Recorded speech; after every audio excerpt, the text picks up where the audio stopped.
called Lone Jack. Well, that sounds fun. Yeah, it's between Warrensburg and Kansas City.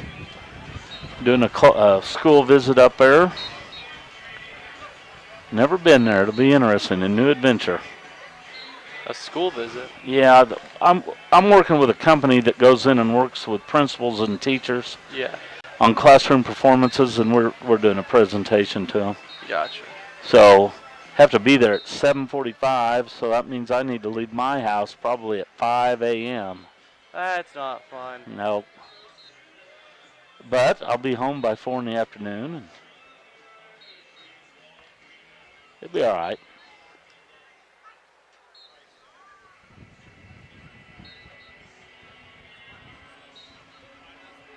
Well, I woke up around 2, couldn't sleep, so I was like, oh, I'm going to play a little game of PlayStation real quick, and then I looked down, and it was about 4:30, and I was like, wow, that's not good.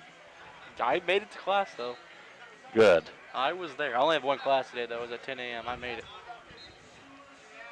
My wife woke me up early today, 4:30, 5 o'clock. She couldn't sleep. So I decided to get up too, and it was all right. I got some work done. I worked 3 or 4 hours, and then went and did something else, and got around here.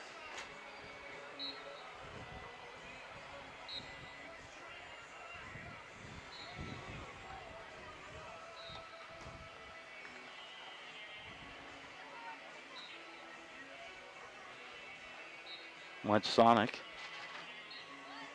Nice little ad right there. Yeah, see, I could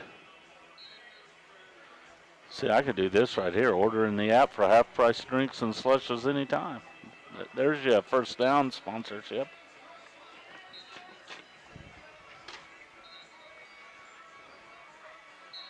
Matt County and Cassville play tonight. That'll be good. Pair of 3-and-1s.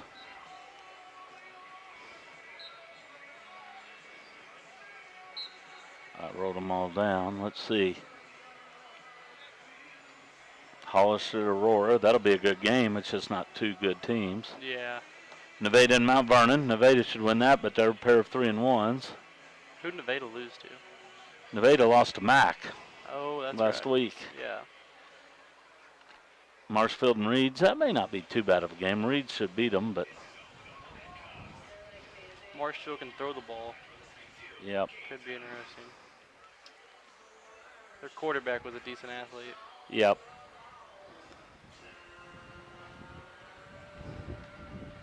Well, I am going to dial and get us close to getting ready to go.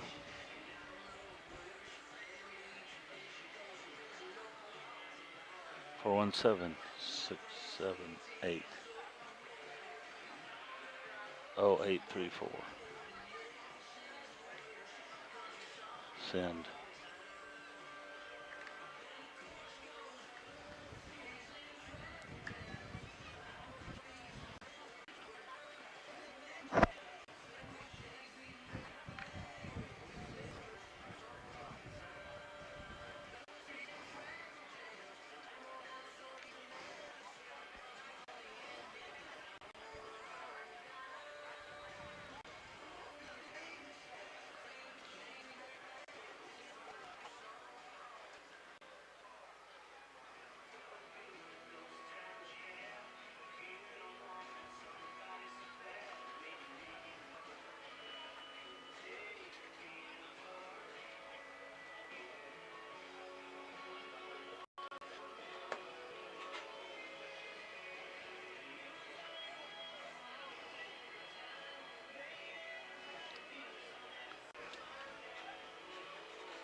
Good evening, ladies and gentlemen, and welcome to beautiful Burl Fowler Stadium. This is Benji Finsky alongside my broadcast partner Ryan McCullough and our producer-engineer Erwin Perez. We are coming to you live from Monett, where tonight the Cubs will play host to the Seneca Indians. Please join us for the Big Baldy's Backwoods Barbecue pregame show when we return after this brief timeout. You are listening to the Monett Cubs on KKBL Radio, part of the Talon Sports Network.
Welcome to the Big Baldy's Backwoods Barbecue pregame show. If you're on your way to the game tonight, or if you're heading home for the evening, stop by Big Baldy's and fuel up on great barbecue or a loaded baked potato. Big Baldy's, just off Highway 60 in Monett, Missouri. It's week 5 of the 22 campaign, and Monett is back at home for the first time in 3 weeks. The Cubs, under the guidance of first-year head coach Ethan Lewis, they are 0-4 following last week's 34-24 road loss at Marshfield. The Indians, under second-year head coach and Seneca native Cody Hilburn, a perfect 4-0 on the year, and they're coming off a thrilling 36-33 come-from-behind victory over the Lamar Tigers. In their first 4 contests, Seneca is averaging 46.8 points per game while giving up just 12 points per contest. At this time, let me bring in my broadcast partner, Ryan McCullough. Ryan, the Cubs are coming off their best offensive game of the season, scoring 24 at Marshfield. However, they gave up some big plays on defense, and they were plagued with penalties on both sides of the ball. Tonight, they play another state-ranked team, and they face a great challenge. So what must Monett do to pull an upset against Seneca tonight? Well, number one, take one of the penalties they had from last week. There was a ton of yardage that they lost in penalties on both sides of the ball, whether that be offensively and defensively. Second, they're going to need to keep things in front of them. Last week, you saw Marshfield able to get their receivers behind the Cubs secondary. Seneca doesn't like to throw the ball near as much as Marshfield does, but they could set up some big plays in the passing game by setting it up. the safeties and the rest of the secondary is going to have to keep everything in front of them. And then the defensive line is going to have to have an amazing night shutting down the run. So tonight's Keys to the Victory brought to you by Buchanan Funeral Home in Monett. Over the years, they have been there to help families no matter the time or the day. Reach out to Buchanan Funeral Home in Monett in your time of need. It's the Cubs and Indians from Burfowler Stadium, Richardson Field tonight. The Farm Bureau kickoff is just 30 minutes away. When we return, Ryan and I will take a look back at Week 4 in the Big 8 Conference, and we'll also discuss tonight's Celebrants games. Stay tuned for more of the Big Baldy's pregame show. After this timeout, you're listening to Monett Cub Football on KKBL, part of the Talon Sports Network.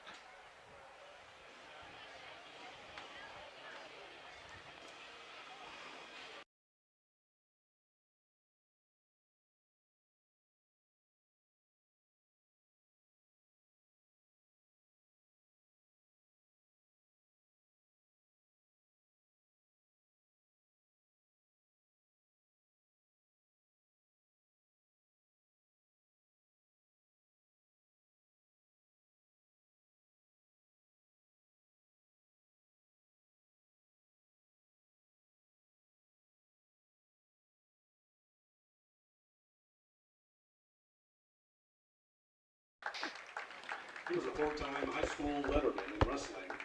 In 1974, Essery claimed Monett's first individual state championship, and the team finished fourth. He was also Monett's first three-time state champion in 1975 at 98 pounds, in 1976 and 1977 at 105 pounds. He had a career record of 91, 8, and 1, and was part of the 1977 third place state team in Class A. A quote from Martin: "Goals are great to strive for, but friends will help you succeed in sports and in life." Once again, Monett High School Athletic Hall of Fame inductee, Martin Essery. Our next inductee, Jack Fox, athlete, class of 1951.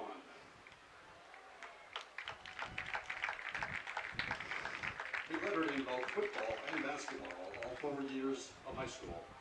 Jack was also a tennis player. A distinguished athlete during his senior year, he won the Big 8 Singles Championship. His team was also one of the 3 high school teams to be undefeated with a 10-0 record. A conference championship and wins over Springfield and Jefferson City. At the end of his senior year, Jack was selected as a high school All-American. He was also invited to a high school All-American game in Oklahoma. Jack Fox at the University of Missouri from 1995. He played football, starting in Missouri. Eventually, starting game in all 4 years. He played offensively as a halfback and as a defensive back. After his college career, Jack joined the military and became a fighter. Welcome back to the Big Baldy's Backwoods Barbecue pregame show. Still about 27 minutes away from tonight's opening kickoff. Tonight, Monett High School honoring the 2022 Hall of Fame class. The inductees, there are 6 tonight. They include Jack Fox, class of 1951. And I was telling you, Ryan, Jack went to school with my mom. My mom speaks of Jack Fox fondly. I don't know how much, if there's a story there or not. We won't go there. But class 51, Jack Fox, Martin Essery, class of 77, Burl Fowler, of course, the stadium named after Burl Fowler. He was a coach from 67 to 74. Dave Beckett, a contributor, class of 1970.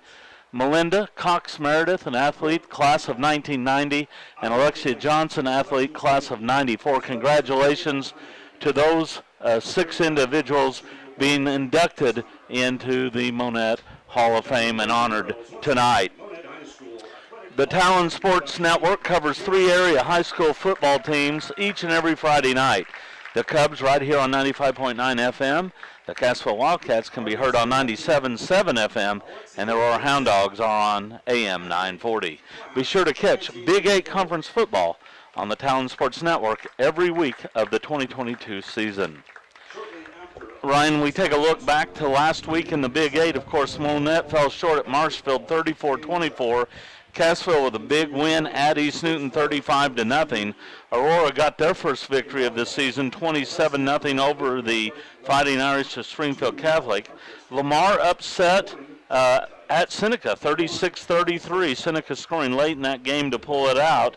Nevada traveled to McDonald County, and the Mustangs won it by a single point, 27-26. Reed Springs 20 points better than Hollister, and Rogersville handed Mount Vernon their first loss, 26-8. So last week, well, it basically messed up the Big Eight Conference. Yeah, you have a lot of 3-1 teams now, and Seneca looking very good after an impressive win against Lamar at home. Yeah, Seneca, the lone Big Eight school that's undefeated now on either side. Seneca 4-0 in the Big Eight West, and then you have 4 teams that are 3-1. Cassville, Lamar, McDonald County, and Nevada, and then East Newton and Monett both 0-4. So really, when you take a look at this, the top 5 teams in the Big Eight West are either state-ranked teams or they're knocking on the door of state ranks. Yeah, we're going to settle some of those 3-1s tonight when you look at who's playing. Yeah, absolutely. There are some big games out there tonight. Of course, Seneca here at Monett, McDonald County at Cassville. There's a pair of those 3-1s, and that should be a good ball game. Hollister's at Aurora, a pair of 1 and 3s clashing there. East Newton travels to Lamar, and that's an unenviable spot anytime. But Lamar coming off their first loss, East Newton, that's going to be a tough game for the Patriots. Absolutely. Nevada at Mount Vernon, a pair of 3-1s there. Marshfield 2-2 at Reed Spring 3-1. Catholic 0-4 at Rogersville 2-2. But right now, the Big 8 East, the Big 8 West, it's there for the getting for a lot of schools. There's a lot of teams in contention. Absolutely, and you have a lot of those 3-1s. If, say, Lamar, for example, they keep one in, Seneca could trip up at any time now with all the talent that's in the Big 8 West. That's right. But Seneca has the head-to-head against Lamar. They would need him to trip up twice. Which there's some teams out there, McDonald County, Nevada. There are a lot of teams out there that could do just that. So a lot of ball still to be played. And, you know, Seneca can't look ahead. They have business to take care of here at Burrow Fowler tonight. So the Cubs, you know, laying in wait here and hopefully to pull an upset. When you take a look at Seneca this year, they're 4-0. They traveled to Aurora in week 1 and won it 44-8. Then at home beat Catholic 65-0. Then went on the road to Cassville and handled the Wildcats 42-7. And then last week beat Lamar by 3. They play at Monett here in week 5. And then next week at Reed Spring, East Newton at home, at Mack County, and they finish with Nevada at home. So kind of a tough schedule to finish off their season. But this is a team that's averaging almost 47 points a game, giving up only 12. I'm not sure where their weaknesses are.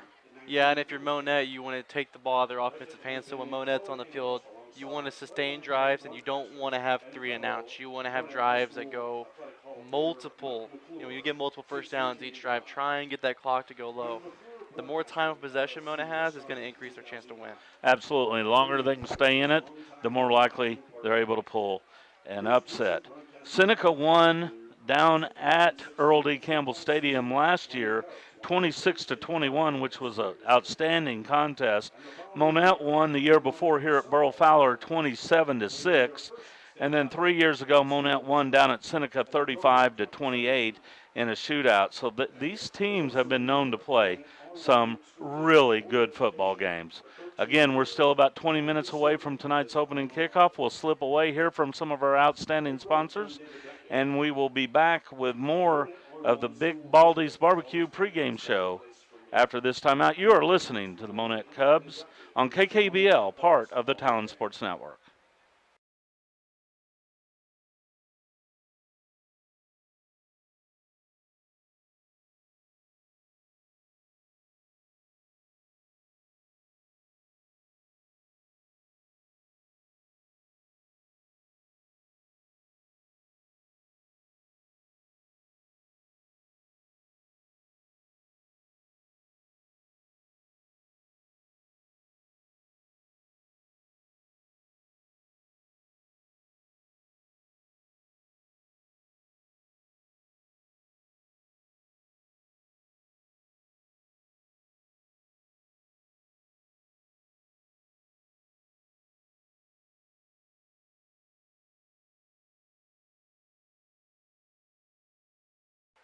posted a 33-win, 62-loss, and 8-tie mark, and only had 2 winning seasons. During Fowler's 8-year reign, Monett went 59-22, winning 73% of their games, including the 1971 state title, cruising to a 37-8 victory over South Shelby. Burrell understood the importance of multiple sports participation and made it a requirement for his athletes. He saw the need to bring in new athletic programs to Monett, convincing the then Monett administration to start a wrestling program in Monett. Burrell was inducted into the Missouri Football Coaches Association Hall of Fame in February 1999. Tonight, Burrell Fowler's son, Doug Fowler, will be receiving the plaque and ring in his father's name. Once again, Monett High School Athletic Hall of Fame inductee, Burrell Fowler.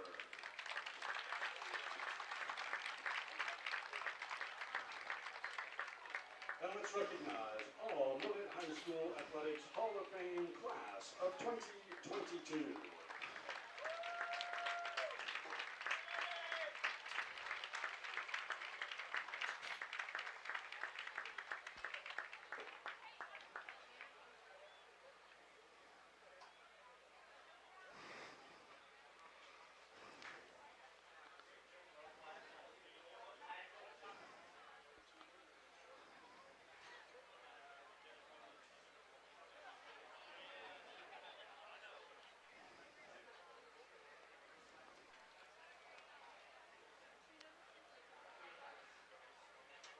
The Talon Sports Network sponsors a number of great giveaways throughout the football season. Later this evening, we'll present a lucky listener with one of these prizes. Be sure to stay tuned and be prepared to call in when you hear tonight's special catchphrase. And Ryan, I'm going to tell you, we've given out a lot of good prizes over the years. Tonight's is one of my favorites, and I'll just leave it right there. I'll just say whoever gets tonight's prize, I think, will really enjoy it. Should be a special one. Should be a good one. Perfect night for football tonight. Temperatures in the upper 70s. By the end of the game, it'll be down near 70 degrees. A gentle breeze blowing out of the south-southeast at about 5 to 10 miles per hour. The playing surface perfect here at Burrell Fowler. Beautiful conditions. The field report brought to you by Hydro Extrusions, where it only takes 5% of the energy to make recycled aluminum into new. Come join the Hydro family for a rewarding career. You know, you've really never talked a whole lot about it, but playing on the turf, for you, how is that different than playing on grass? Well, for turf, it's usually always the same. It's the same material. Because mission requirements, you have to make out of the same stuff. We can't have different styles of turf like they do in pros in college. So you kind of know what you're getting into. Grass varies where you go. Some people have their grass thinner. Some of them have a little bit more thick. Changes how you run, because some of the thicker grass you're slower on. Turf, you can be a little more quick. You can try and get outside if you have more speed. Especially if it rains, grass can get muddy and it can get very slippery. Turf, you somewhat still get the traction until all that water starts to standing on it. Now, a lot of these turf fields have the pellets inside them. Yes. Okay. So, did you find yourself finding those pellets? Those pellets are one of the most annoying things you'll ever find. As soon as you're taking all your equipment off your socks, they're pouring out of every bit of clothing you have. You'll find them in lots of different places. And what about strawberries? Did turf cause a lot more scrapes or not? Yeah, especially when I played, we did what's called cutting on the offensive line, where you go down and try and get their legs. Well, when your arms are scraping on the turf after you're done, or especially if you've been like tackling a lot, your arms will be all red afterwards. You can get what's called turf burn, but you'll get scrapes or you'll bleed, cut easier on the turf. Whereas grass, you just kind of slide across it. Now, see, when I played, we played on rock. So there you go. You know, there was grass like the first week, and then after that, you know, we didn't have irrigation, you know, or anything like that. So I'm just telling you, I would have loved turf, I think. The Monett High School band out on the field to play tonight's national anthem. And the national anthem is brought to you by VFW Post 4207 in Monett. Some gave all, and all gave some. No one does more for veterans. VFW Post 4207. Carrying the state flag is Cadet Staff Sergeant Jaden Hohensee. At National Rifle is Cadet Private Callie Hohensee. And at state rifle is Cadet Private Erica Langford.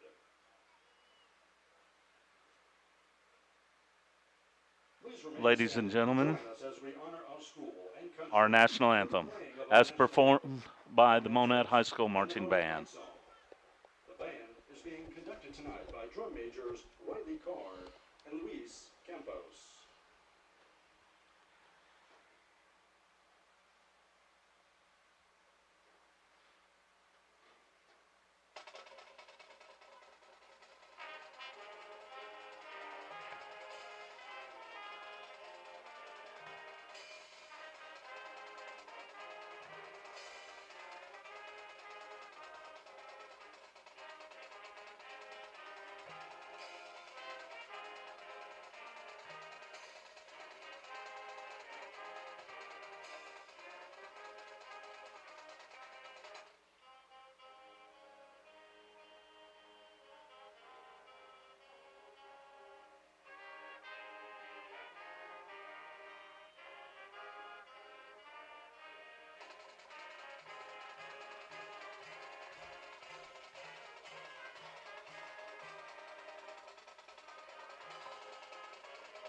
Our national anthem brought to you by VFW Post 4207 in Monett.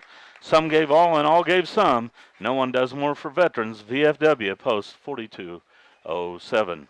Tonight's starting lineups brought to you by Eric Norris State Farm Agency. Commercial, auto, home, and life. They cover it all with no mayhem. Like a good neighbor, Eric Norris State Farm is there. Starting offensive lineup for the Monett Cubs reads like this. At quarterback, a 5'10", 185-pound senior, number 4, Davin Madrid. The running back, number 6, Josh Harvey. Josh, a 6', 210-pound senior. At wingbacks, 6'1", 165-pound senior, number 11, Marcus Young. And a 6', 185-pound senior, number 22, Connor Pointer. In the backfield, we'll also see a lot of Jake Hoyt tonight as well. The wide receivers for the Cubs, 6'6", 185-pound senior, number 44, Isaiah Meeks. And a 5'9", 165-pound senior, number 7, Ian Hildebrand. At left tackle, a 6'2", 245-pound senior, number 77, Isaac Tickner. At left guard, a 6', 275-pound senior, Keller Snodgrass. At center, 5'10", 235-pound junior, Aiden Smith. At right guard, a 6', 250-pound senior, Hunter Lanning. And the right tackle, 6'2", 250-pound senior, Jordan Thompson. The offensive starting lineup brought to you by Eric Norris State Farm Agency, commercial, auto, home, and life. They cover it all with no mayhem. Like a good neighbor, Eric Norris State Farm is there. Well, perfect night, honestly, for football, Ryan. The temperature great for the players now here in Week 5. Comfortable for the fans. They're in jackets and long sleeves, some still in short sleeve. Not much wind to speak of. Hopefully no inclement weather at all. We had enough of that in the first 2 weeks, didn't we? Oh, yes, we did. We had a 2-day game for the first time in my short career. Yes, with the Lamar, and then had more rain in Week 1 down at Reed Springs. So the last few weeks have been better, and tonight's a perfect night. A good-sized crowd coming in here on Hall of Fame Friday, and Seneca has traveled well as we look across to the east sidelines. Seneca, when they're rolling with their football team, they travel very well. Yeah, and one thing I'll say about them is even my senior year, they weren't as good, but their fans still traveled well and supported their team. One thing, going to Seneca, you've been there a number of times. They're a loud environment. It really is. There's no tracks, so the fans are that much closer to the field, and you hear them the entire game. Absolutely. And, of course, when I broadcast, I always broadcast on the south side behind the Cubs bench down there. But there was a time in pregame that there used to be a press box over there. They've torn it down since. There's just a platform over there, but there used to be a press box, and I literally caught a punt in the press box in pregame. Some kid shanked it, and it went through the window, much like a foul ball at a ball game. Well, I got a football, and it landed in my lap, and, of course, I threw it back out there. But that's how close you are. Yeah. Here we're 4 or 5 times far from the field as we are down at Seneca. Oh, especially when you're on the sideline, you don't have a lot of room to back up or really huddle up when you come off the field with your coach because you're right there against the wall with the bleachers. And I remember going down to Seneca years when, they had a dynasty that was rolling down there, and we'd go into the press box. And back then, smoking was a little more kosher, at that point. And, there'd be 2 or 3 guys in there with cigarettes, and it'd be billowing smoke, and they would all have their pregame predictions. And they go, I think Seneca's going to win 66-2, and, something to 4, and some ridiculous things that's not going to happen. But, of course, Seneca should have won every game, according to those 3 predictions each and every year. But it was always a unique trip, and it's always a good game. In recent years, there have been some high-scoring games, a lot of electricity when these 2 teams get together, and I'm hoping that Monett brings that electricity tonight. Absolutely, and all 4 years that I played for Monett, every time I played Seneca was within at least a 2-possession game, if not a 1-possession. Yeah, and I remember down there the state championship season, Seneca had taken the lead against Monett in the 3rd quarter. And they didn't even have a good year that year either. No. And they were still giving them a fight. And they took the lead, and inexplicably, they tried an onside kick after they had taken the lead, and Monett recovered it at about midfield, and I think Michael Branch might have took it the distance on the 1st or 2nd play, and then Monett scored like 28 unanswered points to finish that game out, and that really propelled the Cubs to that state championship run. It was that game that they really kicked it into gear and they took off. So, we're still waiting for that this year. Hopefully they come out, like I said, with a lot of energy, a lot of electricity tonight, and can battle with these Seneca Indians. It should be a good game here at Burrow Fowler. We're still 8 minutes away from tonight's opening kickoff, and that kickoff will be brought to you by Farm Bureau agent Lance Metlock.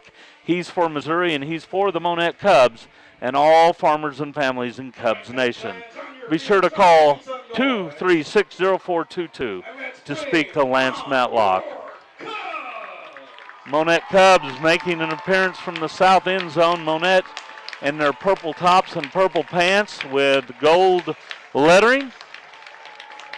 The Seneca Indians coming in from the north. They're in their traveling white jerseys and red pants. The white jerseys trimmed with red numerals. Again, 7.5 minutes away from tonight's opening kick. We'll slip away, hear from some of our outstanding sponsors, and we'll be back with tonight's coin toss and opening kickoff after this timeout.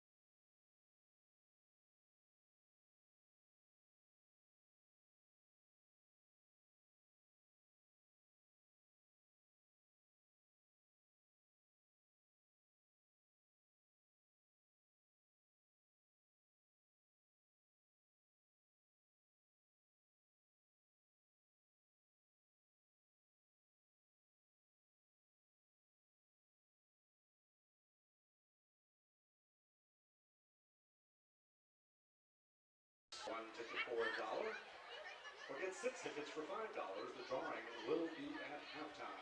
50-50 raffle to benefit the Monett High School girls basketball program.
Welcome back to the Big Baldy's Backwoods Barbecue pregame show. If you're on your way to the game or heading home for the evening, stop by Big Baldy's and fuel up on great barbecue or a loaded baked potato. Big Baldy's is just off Highway 60 in Monett. You just heard from the law offices of Randall, Mastery and Randall. They'll be bringing you Monett Cubs touchdowns tonight and all year long.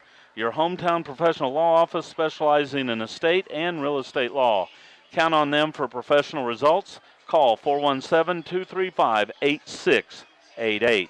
You also heard from Home Shield Pest Control. They're the sponsor of tonight's extra points and field goals, providing a safe defense from pests in your home or business. Home Shield Pest Control is your quality, affordable pest service provider. Call 417-772-4177. A big thank you to all of our pregame show sponsors tonight, which include Big Baldy's.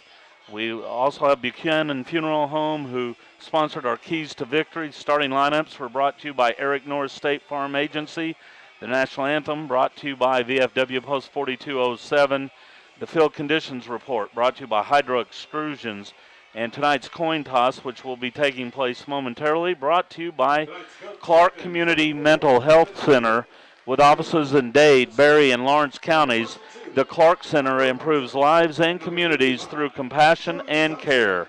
Go to www.clarkmentalhealth.com to find the phone number for services in your area. Again, that's www.clarkmentalhealth.com.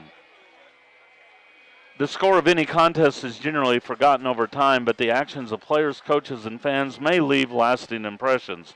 The next time you attend a high school game, think of how you'll be remembered. Be sure to choose good sportsmanship. This message brought to you by Access Family Care, with locations in Aurora, Mount Vernon, Cassville, Neosho, and Joplin. A reminder that Talon Sports Network sponsors a number of great giveaways throughout the football season. Later this evening, we will present a lucky listener with one of those great prizes. So be sure to stay tuned and stay ready to call in. Seneca won tonight's coin toss, and they're going to defer to the second half. So that means Monett will be receiving the ball here. Seneca will defend the south goal. So they'll be going right to left as Ryan and I look on. Monett will receive, defending the north goal, going left to right from our vantage point. The Cubs, as I said, they're in their purple uniforms tonight with gold numerals. Seneca in the red pants, the white top, and the red numerals. Very traditional look from the Seneca Indians. That's really about all I've remembered for as long as I've seen the Seneca Indians. They used to have a red stripe. That's about it. On the helmet. They've just removed the red stripe from the helmet. Well, you know, they're living on the edge there. But the Indians 4-0 on the season following last week's victory over the Lamar Tigers. The Cubs still looking for their initial win. A very good offensive output last week. Came up 10 points short, however.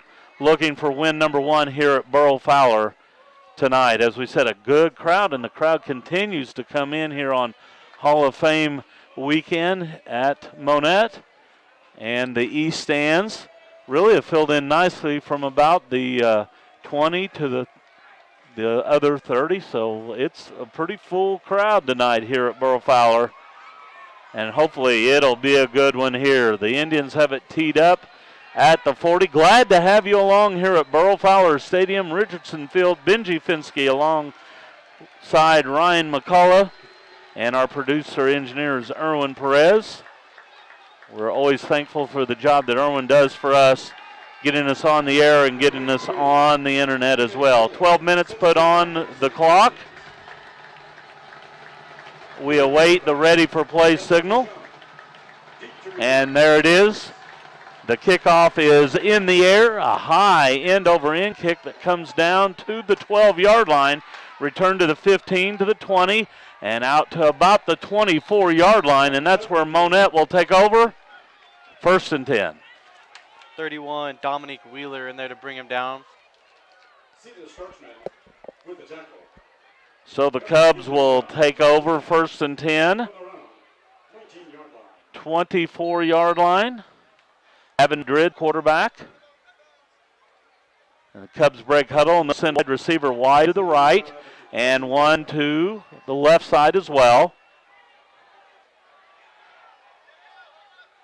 Madrid brings motion from left to right. And Hildebrand resets on the right side. Here's an option play, a handoff up the middle to the tailback.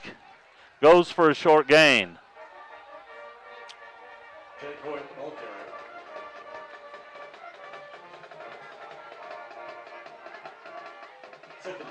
Jake Hoyt with his initial carry picks up 3 yards. He ran to the defensive line there, the Indians. They were all over the fullback. Critical for Monett to have a good first possession here like they did last week and not get behind the sticks early on. They have it at their own 27-yard line. Option play pitch. It's Hoyt. He fumbles the ball as he's hit, and I believe the Indians will have it at the Cub 36. 51 Logan Barwick in there to recover the fumble for the Indians. And the Indians are going to take over with good field position. It looked like number 5, Jackson Mars, forced the fumble, and Barwick was all over it.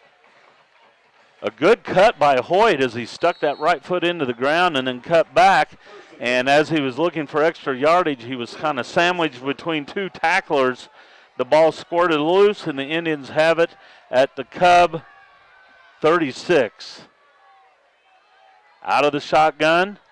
Here's a jet sweep, and now a pass from the back. Has a man open at the 10, at the 5, and tripped up just before the goal line. Number 11, Marcus Young with a touchdown-saving tackle. Indians trying to get it going early. A gain of 35 on the play. The tailback with the pass. A first down for the Indians. First and goal from the 1. You got to look for Jackson Mars here. Out of the shotgun. The ball handed to Jackson, and he has stood up, but he spins into the end zone for the touchdown. Jackson Mars from 1 yard out, and the Indians score first. They lead 6-0. So the 35-yard pass to Ackerson set the Indians up at the 1. Mars took it the rest of the way. And now the PAT upcoming for the Indians. Snap back, ball down, the kick up. It's high enough, it's long enough, but it is no good as he misses it wide to the right. 10:42 left. First quarter action. Seneca 6, Monett nothing back after this timeout.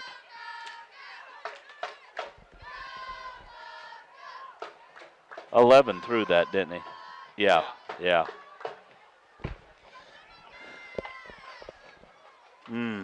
Not a good start. Yeah.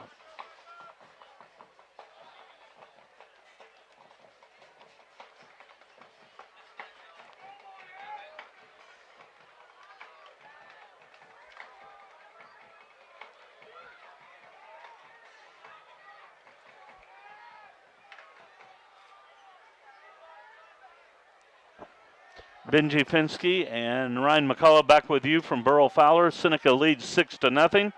A 2-play drive. The first play, wide receiver Altick with a pass to Ackerson for 35. Jackson Mars scored seconds later on a 1-yard run. Kickoff is a low line drive kick that Marcus Young fields at the 8. Return 15, 20, 25, and out near the 30-yard line. It'll be 1st and 10 Cubs at their own 29. Number 29, Cedar Starshman, and number 31, Dominic Wheeler in there to bring him down the kickoff. Well, not the start you want. No, and one thing about those footballs, when a helmet hits them, it's very hard to hold on to in that situation. Got to have the ball secured. And that's exactly what happened to Hoyt. Handoff up the middle it goes. The Cubs pick up maybe a yard. I believe that was Hoyt again. Madrid. No, it was Madrid that kept it himself. He picks up a gain of 2. It'll be 2nd down and 8. 68, Brian Bigby, in there for the stop for the Indians. Their defensive line was all over that one. 2nd down and 8 from the 31. Option play, Madrid again. Little or no room there for him as he's at the 32. He'll face 3rd down long. Brian Bigby again with the stop for the Indians. Critical 3rd down here for Monett. Gain of 1 yard, 3rd and 7. 3rd down and 7 from the Cub 32. Seneca's been all over the option so far in this game. Yeah, the Cubs looking for their first down. They have it at their own 32-yard line with 9.5 minutes left here in the first quarter. 2 receivers wide left. Wing back to the left as well. Madrid straight back to pass, throws, has his man Pointer on the wing, and he scampers out close to a 1st down. They needed 7. It looks like he'll pick up about 6. Ethan Altick there for the stop. 4th down. Pushing him out of bounds, so bring up a 4th and short for the Cubs. A gain of 6 for Pointer. 4th down and 1. Offense stays on the field for Monett. 4th and 1. At the Monett. Cubs to the line of scrimmage. Wide receiver split wide to the right, 1 to the left. Madrid under center now stands and resets a couple of his offensive teammates.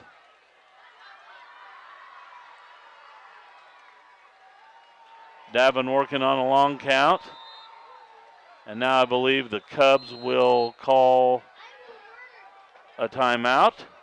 And that timeout brought to you by Simrise Isanova.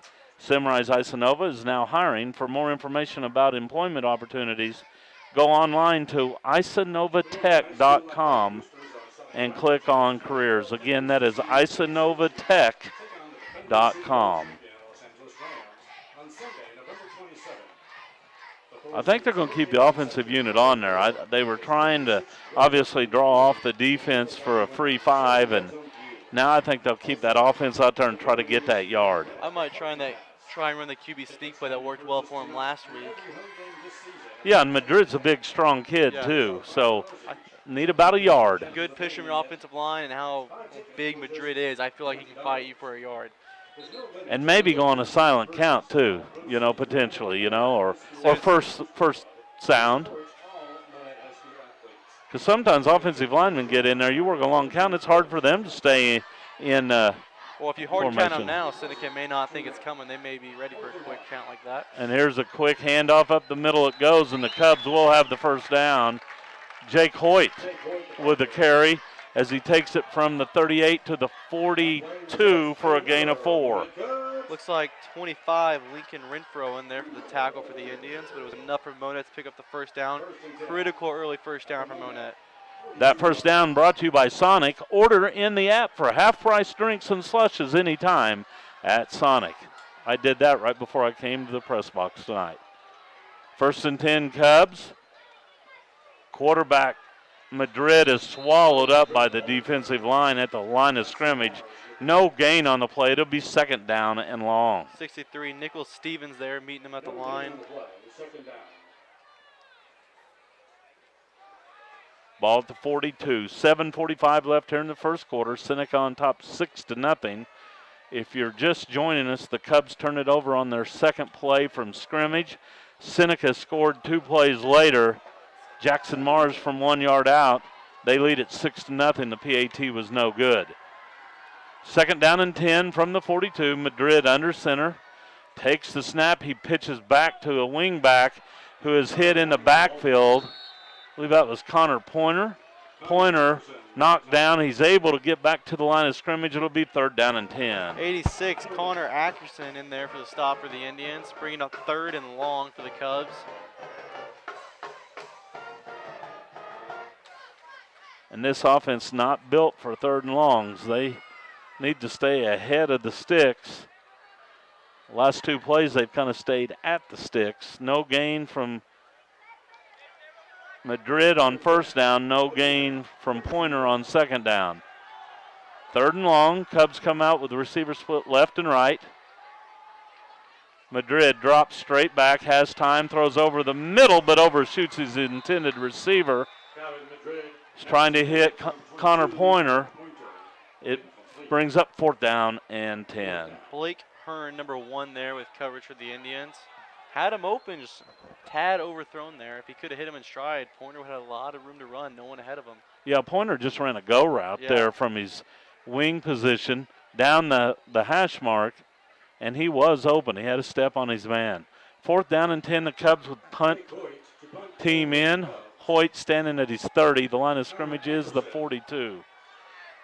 Kick away, a low line drive kick.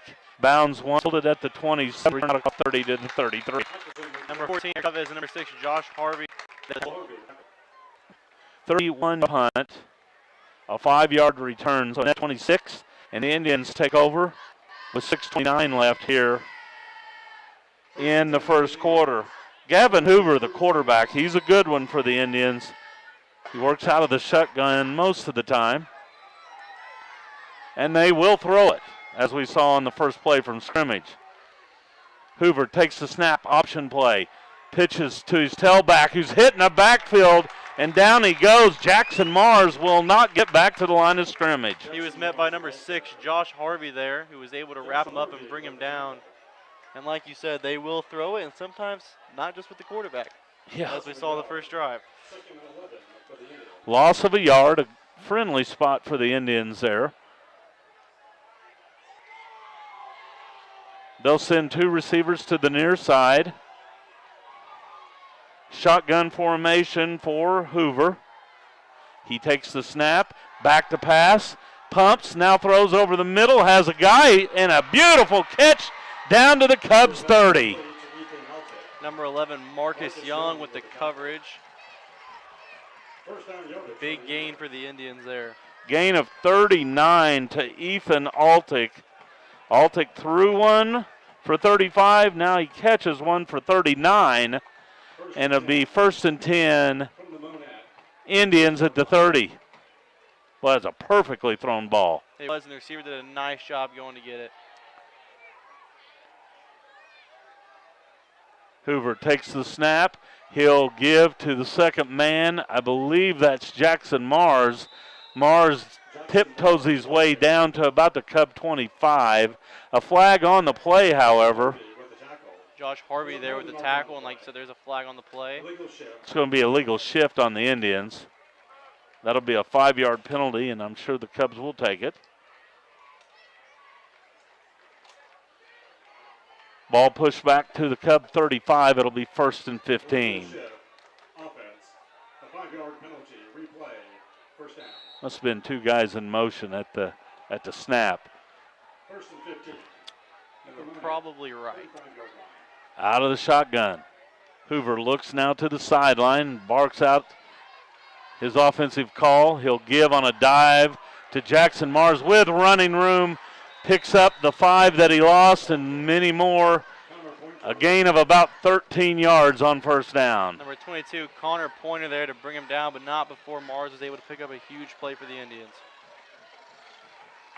Mars now with 13 yards on 3 carries and a touchdown. 2nd and a long 2 from the 22-yard line. Hoover takes the snap. He'll give to Mars again, and this time Jackson is wrapped up in a big hurry, knocked down at the line of scrimmage. Number 26, Ryan Withnow, doing a good job getting downhill there and able to wrap him up and bring him down. Actually, a loss of a yard on the play. It'll be 3rd and 3 from the Cub 23-yard line. 4:12 left here in the first quarter. Gavin Hoover at quarterback out of the shotgun. Takes the snap. He'll run it himself. Up the middle he goes, diving forward, and it looks like he'll pick up the 1st down. Tripped up by number 12, Jake Hoyt.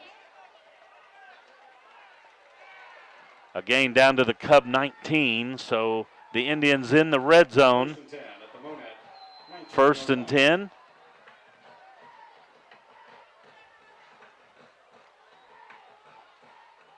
Indians break huddle with 3:40 left here in the first quarter. 2 receivers to the near side, 1 to the far side. single back beside Hoover. Hoover takes the snap. He's going to run the option. Pitches late to Jackson Mars at the 15, at the 10, 5. Touchdown Indians.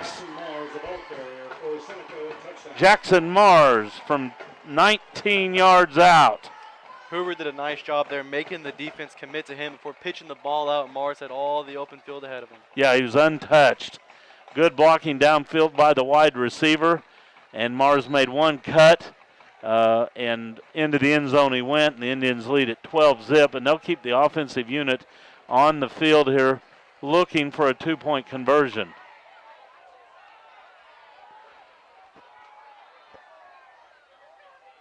Hoover's out wide as a receiver. It's going to be Mars running it himself.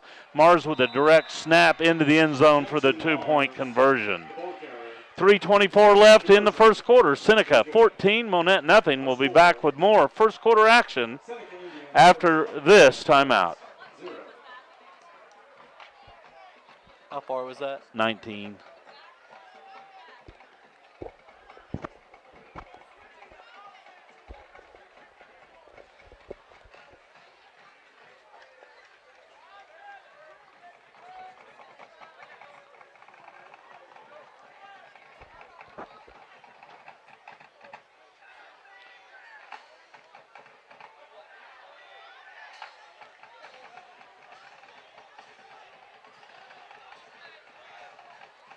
The first quarter tonight brought to you by Friendly Tire and Monett.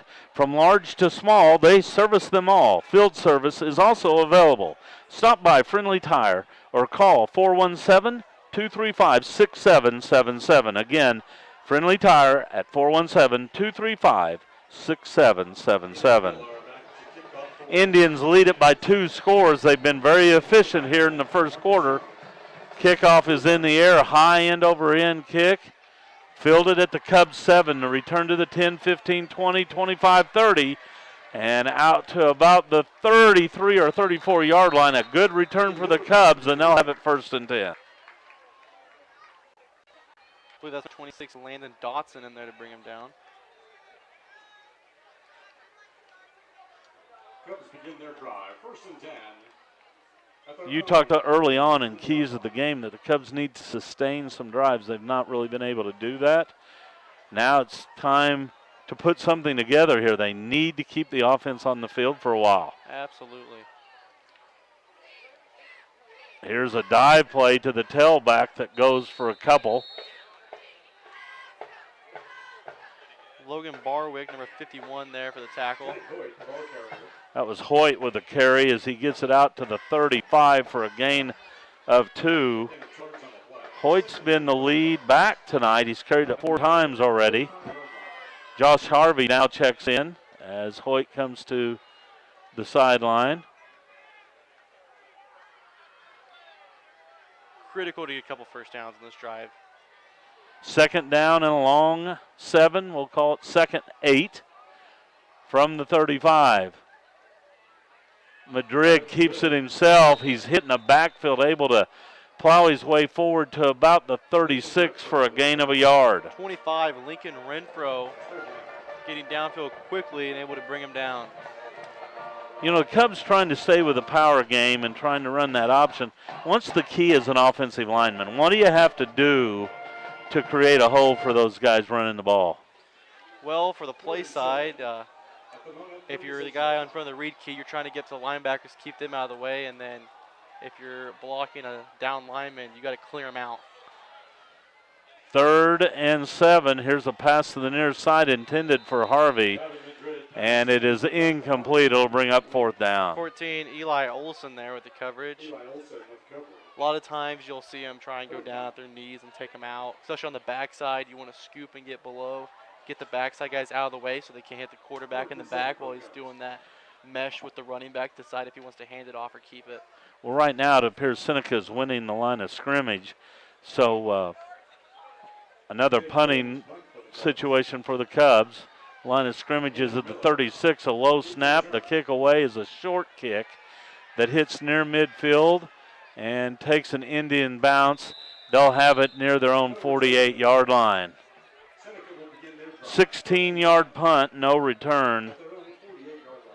And the Indians will have it for the third time here in the first quarter, leading 14-0. Defense needs to get a stop here to get the offense back on the field. You don't want to let them go up 3 scores, obviously, in the first quarter of the game.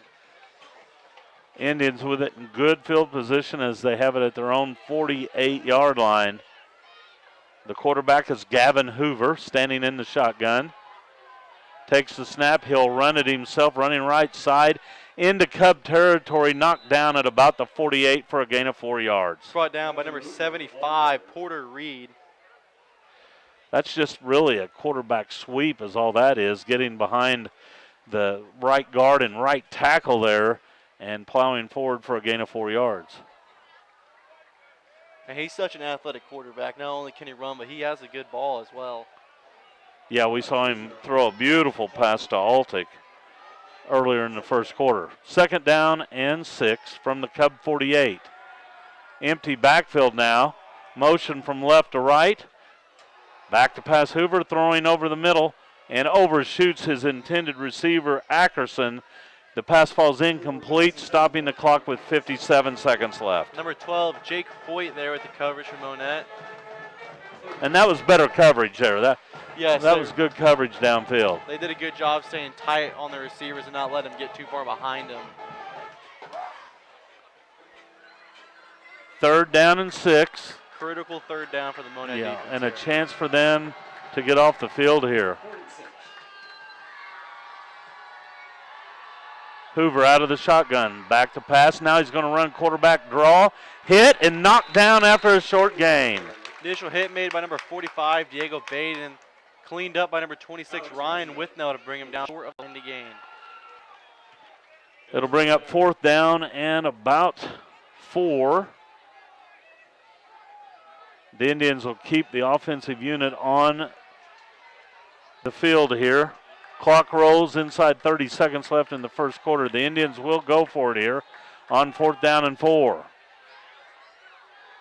They have to snap the ball before the end of the quarter, as the game clock and play clock are about a second apart.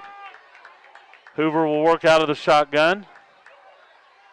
Takes the snap. He's going to run it himself. Up the middle he goes, and it looks like he picked up just enough for the 1st down. Number 6, Josh Harvey there to make the tackle, but not in time before he picks up the 1st down. And that will bring us to the end of the first quarter. A reminder, the first quarter brought to you by Friendly Tire. No need to worry about your car's health, a flat tire, or being stuck in the field. With Friendly Tire at your service, call 417-235-6777. Our score after 1, Seneca 14, Monett 0. Back with second quarter action after this timeout. You are listening to Monett Cub Football on KKBL, part of the Talon Sports Network.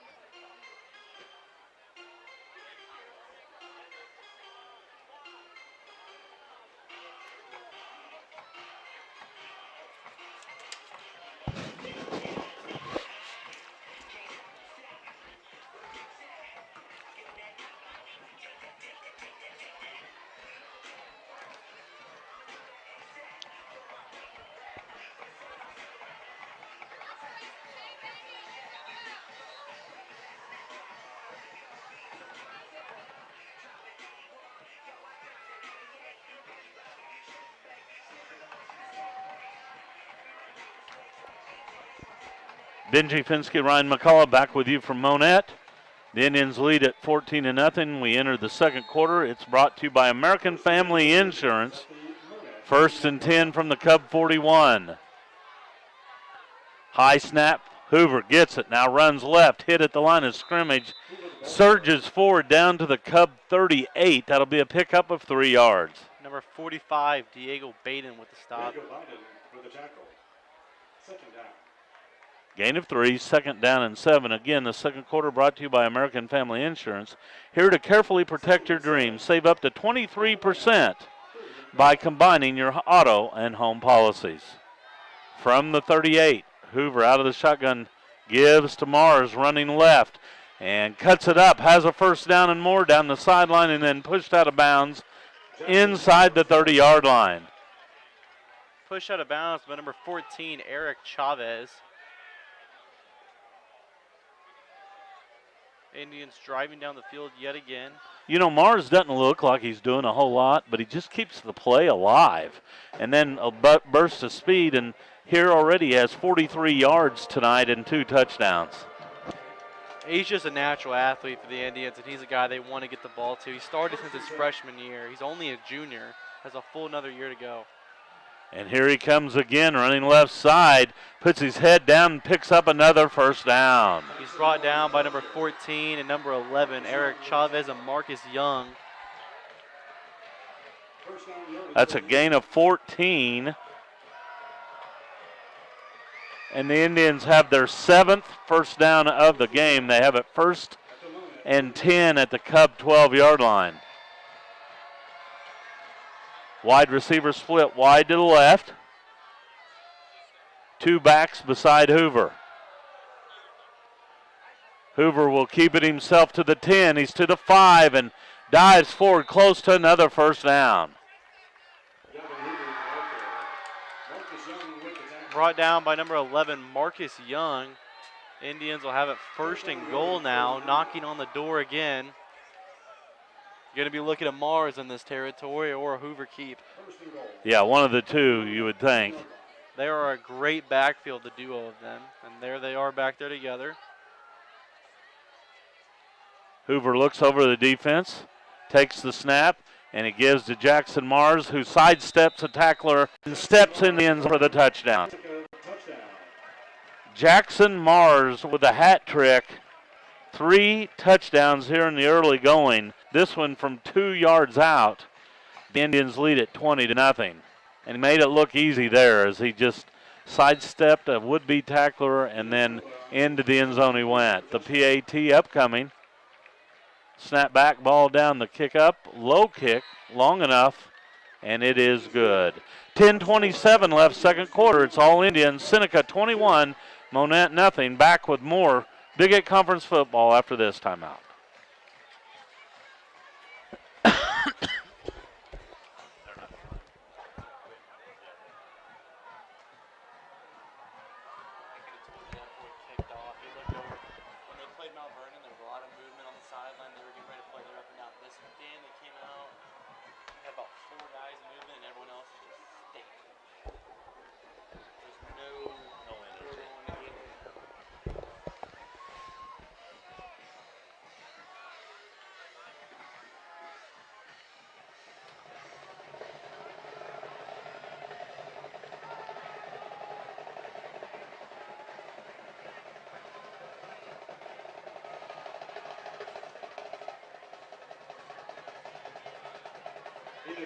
Kick off for the Central Indians.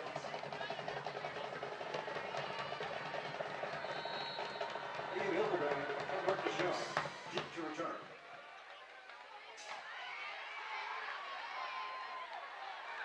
Ian Hildebrand with the return. Dominic Wheeler on the tackle. Cubs begin their drive, 1st and 10 at their own 25-yard line. We owe you a station identification. You're listening to Monett Cubs football on KKBL 95.9 FM in Monett, Missouri. The Cubs with it 1st and 10 at their 25-yard line. Davin Madrid with the ball, takes it to the right side and dives forward out across the 25 to about the 29. That'll be a pickup of 4 yards, 2nd down and 6. Tackle is made by number 5, Jackson Mars. Jackson Mars with the tackle. Inside 10 minutes left in the second quarter. The second quarter brought to you by Riley Snyder American Family Insurance, located at 811 Derry Street in Monett. Madrid takes the snap, sweep to Pointer, running right, cuts it now, up the field he goes, across the 30, out to about the 33. That'll be a gain of 4, bringing up 3rd down and 2. He's brought down by number 1, Blake Hearn, and number 5, Jackson Mars. Down for the Cubs. It's critical that the Cubs get first downs in this drive. Already down 3 scores. You don't want to go 3 and out here and give the ball right back to Seneca. No, they got to pick up this initial first down here in this drive. 3rd down and 2. Seneca showing blitz. Madrid brings Hildebrand in motion. He resets on the right side. Here's Pointer with a sweep. He'll have the first down as he's able to get it out to about the 39-yard line for a gain of 6 yards. He was tripped up by number 5, Jackson Mars. Mars having a great game offensively and defensively already here. That first down, sponsored by Monett Sonic Drive-In. Come in after the game for a burger, tots, and an ice cold cherry limeade. 1st and 10 Cubs at their own 39.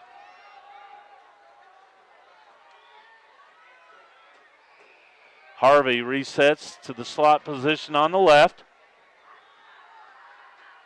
Jet sweep coming. Marcus Young with the ball across the 40, across the 45, out to the 46. A nice gain of 7 yards on first down. Brought down by number 1, Blake Hearn. Good first play from scrimmage here on this first down there for Monett. Yeah, Young with his first carry of the game picks up 7. Now the Cubs trying to put together back-to-back first downs in this drive. And that's the key. They don't need to get it all in one play. Get down the field. They don't need to score every single time if they snap the ball.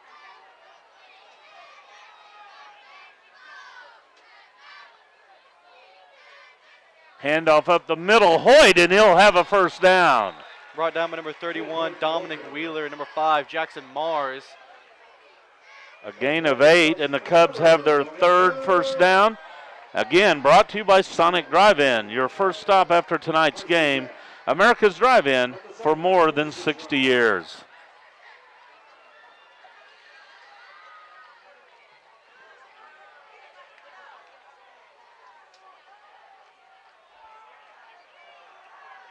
So the Cubs have strung together a couple of first downs now. They have it in Indian territory at the 46.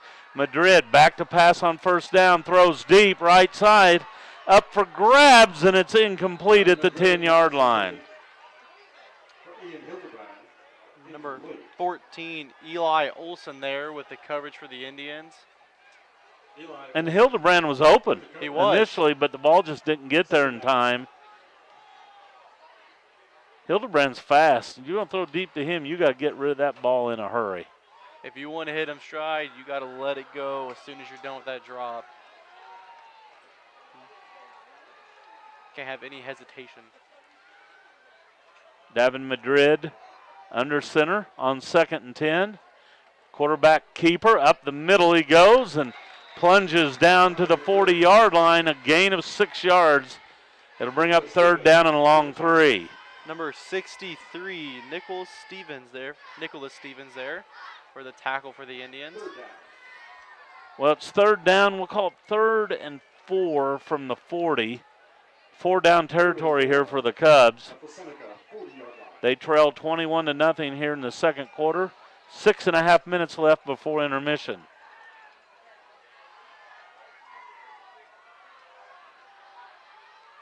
Madrid will give to Pointer. Pointer cuts it up, breaks a tackle, leaning forward, and he'll be close to the first down. Eli Olson with the tackle for the Indians. Looks like they're going to call it 4th and short. Gain of 3. It'll be 4th and less than a yard. 4th and a couple feet here. So the Cubs will go for it here, looking for their 4th first down of the game and 3rd in this drive. Madrid will give on a dive play, and the Cubs will have their first down. 3rd first down of the drive. That's huge for them to be able to sustain drives. That was Hoyt, I believe, up the middle he went. A gain of 3. That first down brought to you by Sonic Drive-In. And one thing this does, it gives the defense a chance to catch their breath. Hopefully the Cubs can take advantage of this drive and get some points on the board. Absolutely. when you have to rush the defense back out there, it gets really hard on them and it wears them out.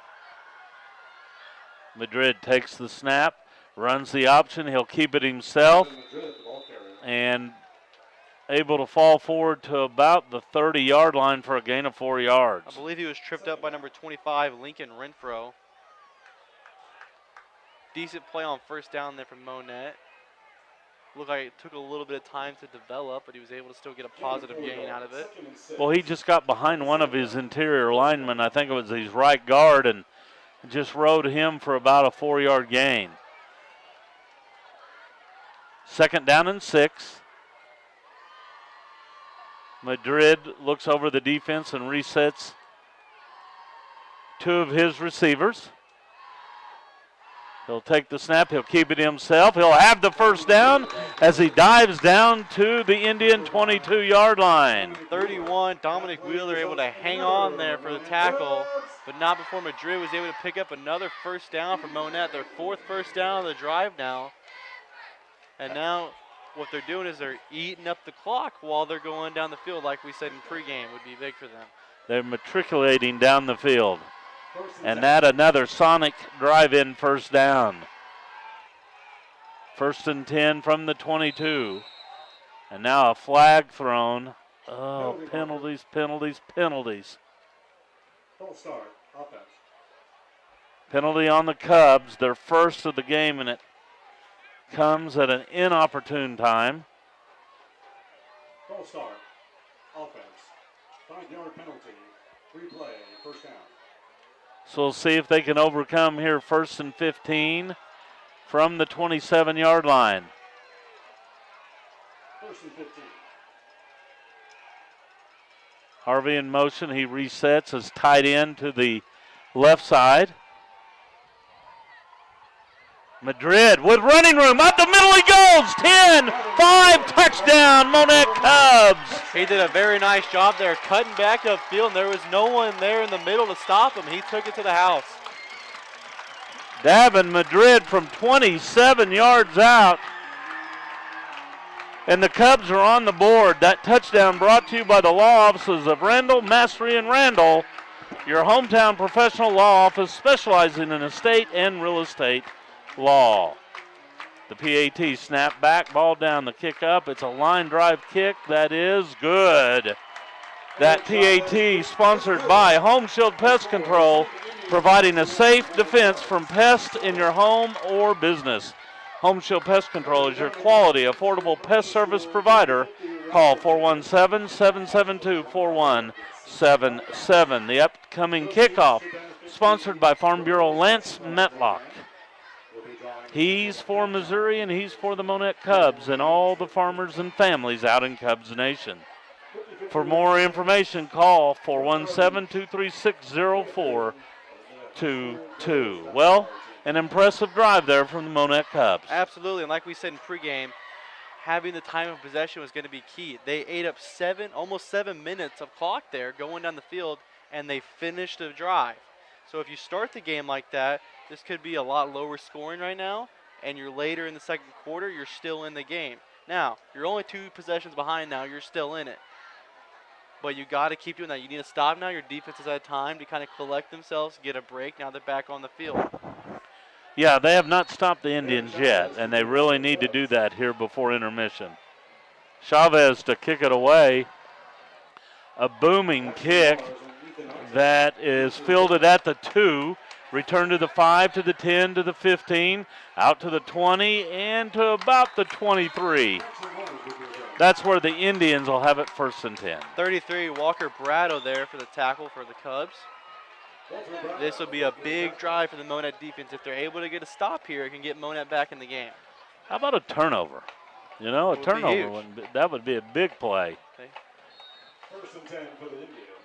1st and 10 Indians at their own 24-yard line.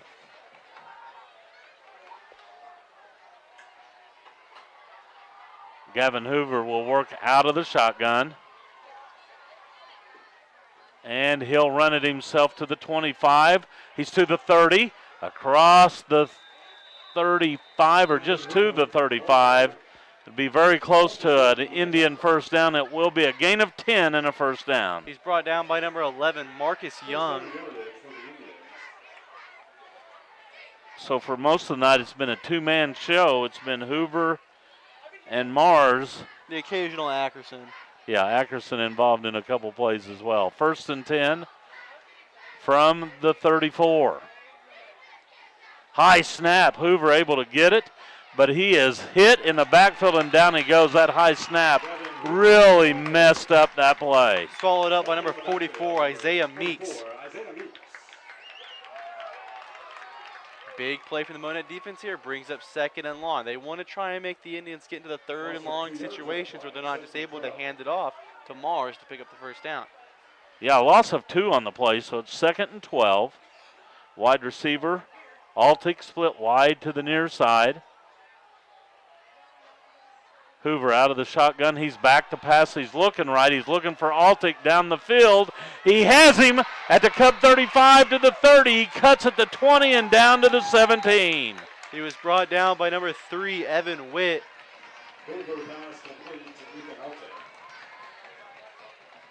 51-yard gain. The receiver was just able to get behind the defender there, and the defender was having to play catch-up. 10th first down for the Indians, and they're quickly into the Cub red zone now. 1st and 10 at the 17 after a gain of 51. Hoover out of the shotgun, takes the snap. He'll give to Jackson Mars to the 15.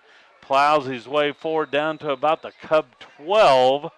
That'll be a gain of nearly 6 yards. He's brought down by number 44, Isaiah Meeks, and number 6, Josh Harvey.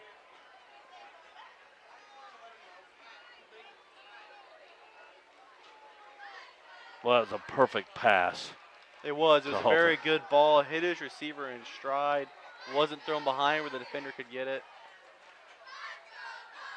And it resulted in a big play for the Indians. They now have it 2nd down and 5. From about the 12-yard line, Hoover takes the snap. It's a sweep. He has it inside the 10 down to the 9. Late flag comes out here. Brought down by number 12, Jake Hoyt. We'll see what the penalty is. Maybe a hold here. It is a hold against the Indians. Their 2nd penalty. And a big break there for the Cubs. We'll see if the defense can take advantage of it. A 10-yard penalty from the spot of the infraction. And that'll push the ball outside the red zone to the 22-yard line. A reminder, the 2nd quarter of tonight's game brought to you by Riley Snyder American Family Insurance, located at 811 Derry Street in Monett. 2nd down 15 from the 22.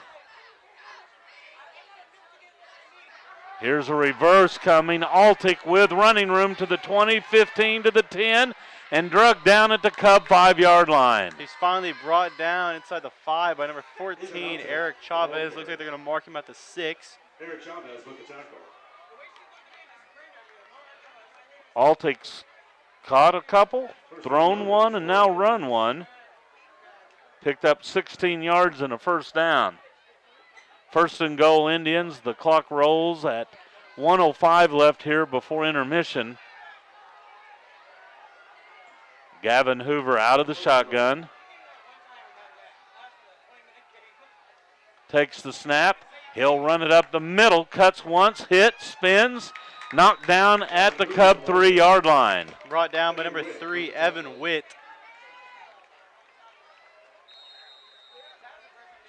And the Indians will take a timeout. The timeout brought to you by Simrise Isanova.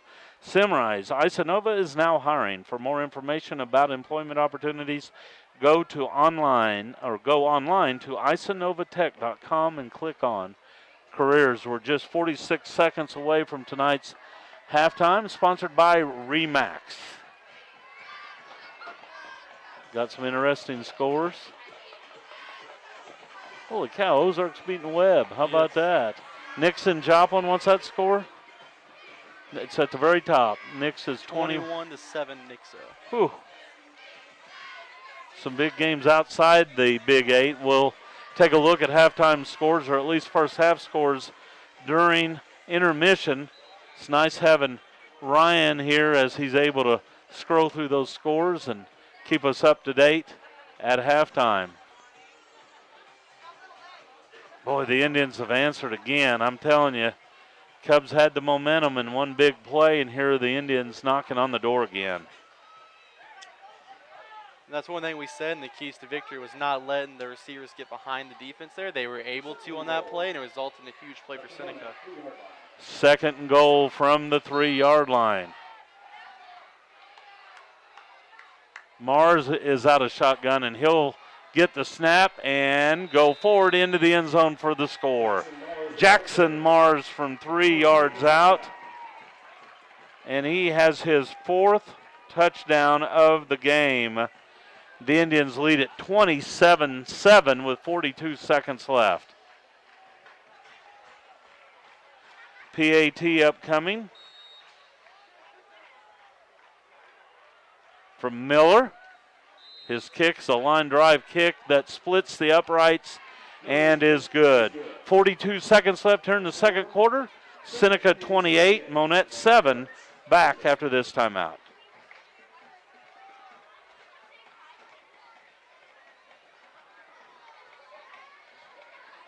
Another great supporter of the Monett High School sports programs are the good folks from our Lions Club, who are working tirelessly in the concession stand tonight. Stop by and visit with them and tell them thank you for volunteering. The Monett Lions Club is a group of people dedicated to making the community a better place. With a motto of "We serve," they support the community through areas of fishing. Back at Burl Fowler, Benji Finsky, Ryan McCullough, and Erwin Perez. Again, many thanks to The Indians have had it 4 times. They've scored 4 touchdowns, all scored by Jackson Mars tonight. He's having quite a career in the first half with 4 touchdowns. And as Ryan mentioned, he started as a freshman and he's here as a junior. We'll see him one more year after this. Kickoff down to the 5, return to the 10, to the 15, 20, 25, 30, and out to the 35. A nice return there. 14, Eli Olson there to trip him up to get him down. Along with number 31, Dominique Wheeler. Hildebrand with a good return there of 30 yards. If you can get Hildebrand in space, he's very fast and very hard to catch. Elusive, you know, and not very big, but boy, is he fast. I tell you, good return there by Hildebrand. 1st and 10 for the Cubs with 35 seconds left.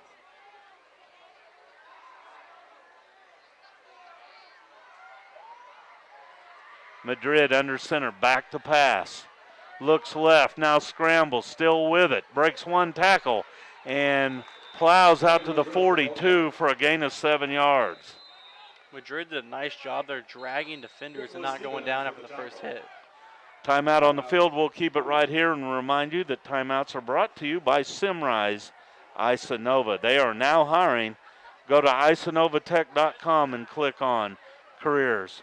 A big thank you to tonight's second quarter sponsor, American Family Insurance. They're here to carefully protect your dreams. Save up to 23% by combining your auto and home policies. Call Riley Snyder at 417-235-6034 to receive a free quote.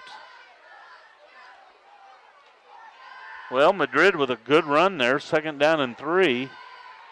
Got 25 seconds left in the half. Cubs still have 1 timeout remaining. So an opportunity here if they can come up with a big play.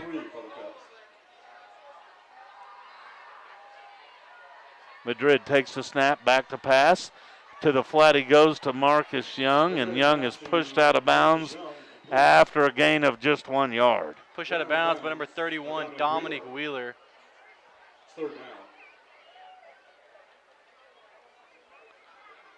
Madrid now 2 of 5 passing in the first half. Cubs face 3rd and 2 from their own 43-yard line with 20 seconds left here before halftime.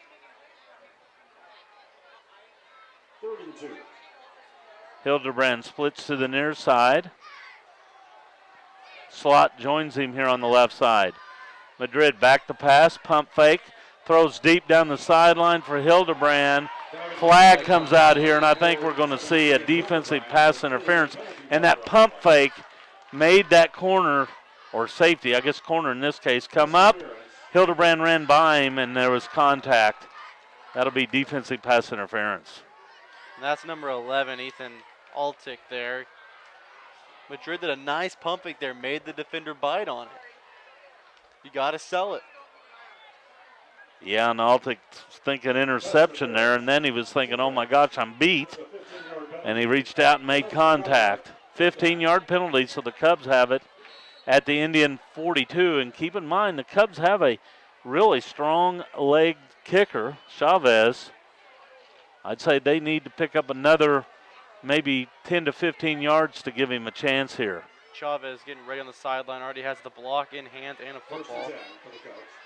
Kind of getting warmed up with the net. Madrid back to pass with time. Throws deep down the sideline. He's going to overshoot everybody there. It falls incomplete in the end zone, and it takes us down to 8 seconds left. You know, there you don't want to throw where the defense can get it, though. He threw it outside where only his man. It was either going to go out of bounds or his guys going to get it. That case, it went out of bounds, but there wasn't a chance of an interception. But there was 2 defenders back there. Yeah. No one was getting behind those 2 guys.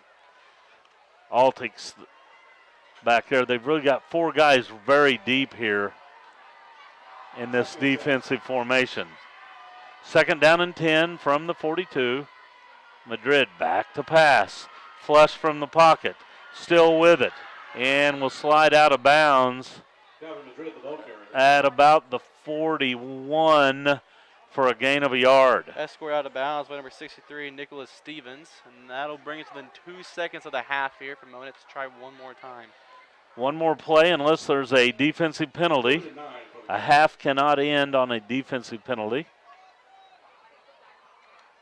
3rd and 9, the down and distance really doesn't matter. It's the time on the clock.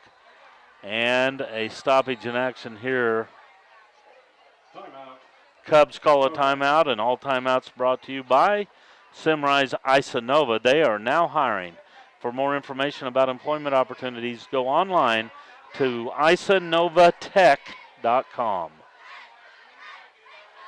Well, I don't know how many plays they have in the playbook for 3rd and 41. No, the triple option offense isn't really built for you to gain on a big pass play unless you've been setting it up with the play action. Usually you set up your play action with all those runs that you do, and I think Seneca knows kind of what's coming here.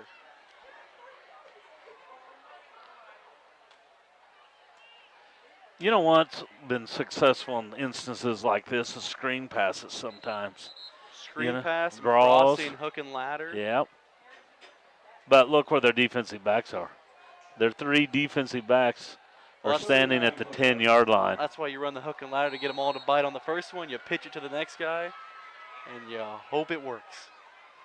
Madrid back to pass. Screen set up near side. Hildebrand to the 40, 30, and inside to 25. A nice play that takes the Cubs down to the 22-yard line, a gain of 19 yards. Number 5, Jackson Marr, is able to bring him down to end the play there. Cubs pick up a 1st down but fall short of the end zone, and that takes us to halftime. Our score after 2, the Seneca Indians 28, the Monett Cubs 7. We will be back with the RE/MAX halftime show. After this timeout, you are listening to KKBL Radio, part of the Talon Sports Network. 50-50 raffle ticket winner is 347-943. 347-943. If you are the lucky ticket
The team at RE/MAX Properties in Monett has the talent, intelligence, and teamwork to provide you with the utmost care and respect in these exciting times. We are at halftime. The Indians lead at 28-7. And with a recap of first half scoring, here is my broadcast partner, Ryan McCullough. Ryan? Well, in the first quarter at the 10:42 mark, Jackson Mars, he made a 1-yard touchdown run after the Seneca Indians did a little reverse pass, and they missed the extra point that made the score 6-0. And then at the 3:24 mark, also in the first, Mars had a 19-yard touchdown run for his second one of the game. They did a 2-point conversion that they converted, making it 14-0. And then in the second quarter, at the 10:27 mark, Mars hit the hat trick with another 2-yard touchdown run. Extra point was good, made it 21-0. Later in the second quarter, at the Monett had a very long drive. Davin Madrid on a 27-yard touchdown run gave the Cubs their first score of the game. Extra point was good, making it 7-21. And then late in the second quarter, Mars scored again at the 42-second mark, a 3-yard touchdown run. Extra point was good, making the score 28-7 here at halftime. So it's been a Jackson Mars show tonight here at Burrow Fowler with 4 scores. The Indians lead it by 21. We'll slip away here from some of our outstanding sponsors. We'll be back with more of the RE/MAX halftime show after this timeout. You're listening to Monett Cub football on KKBL, part of the Talon Sports Network. With assistance, Mr. Todd Portman.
Welcome back to the RE/MAX halftime show. RE/MAX reminds you that talent wins games, but teamwork wins championships. The same can be said for buying or selling a home in today's market. Visit with the team at RE/MAX. Here at halftime, Seneca leads 28-7. This is just one of many games throughout Southwest Missouri. And Ryan, I'm going to turn it over to you to recap some early scores from other games tonight. Yeah, well, like we said, we have Lamar and East Newton playing tonight, and that game's going as you would expect. Early in the second quarter, still Lamar leads 28-0. Joplin and Seneca meeting up tonight, 2 Class 6 teams. What, Joplin and Nixa? Yes. Right, okay. Joplin and Nixa meeting up tonight, 2 Class 6 teams. Nixa leads at 28-21 in the second quarter. And then you have Mount Vernon and Nevada in Big A action. Mount Vernon leads 10-6 at the half. Wow. That would be a shakeup in the Big A if Nevada were to fall tonight. McDonald County and Cassville 21-7 Mustangs was 21-0. Cassville able to get a late one in there before the half ended. Reed Springs and Marshall also tonight 13-12 Red Wolves lead Okay. in a 1-point ball game at the half. Carl Junction and Branson meeting up. All Bulldogs. Carl Junction 26-0.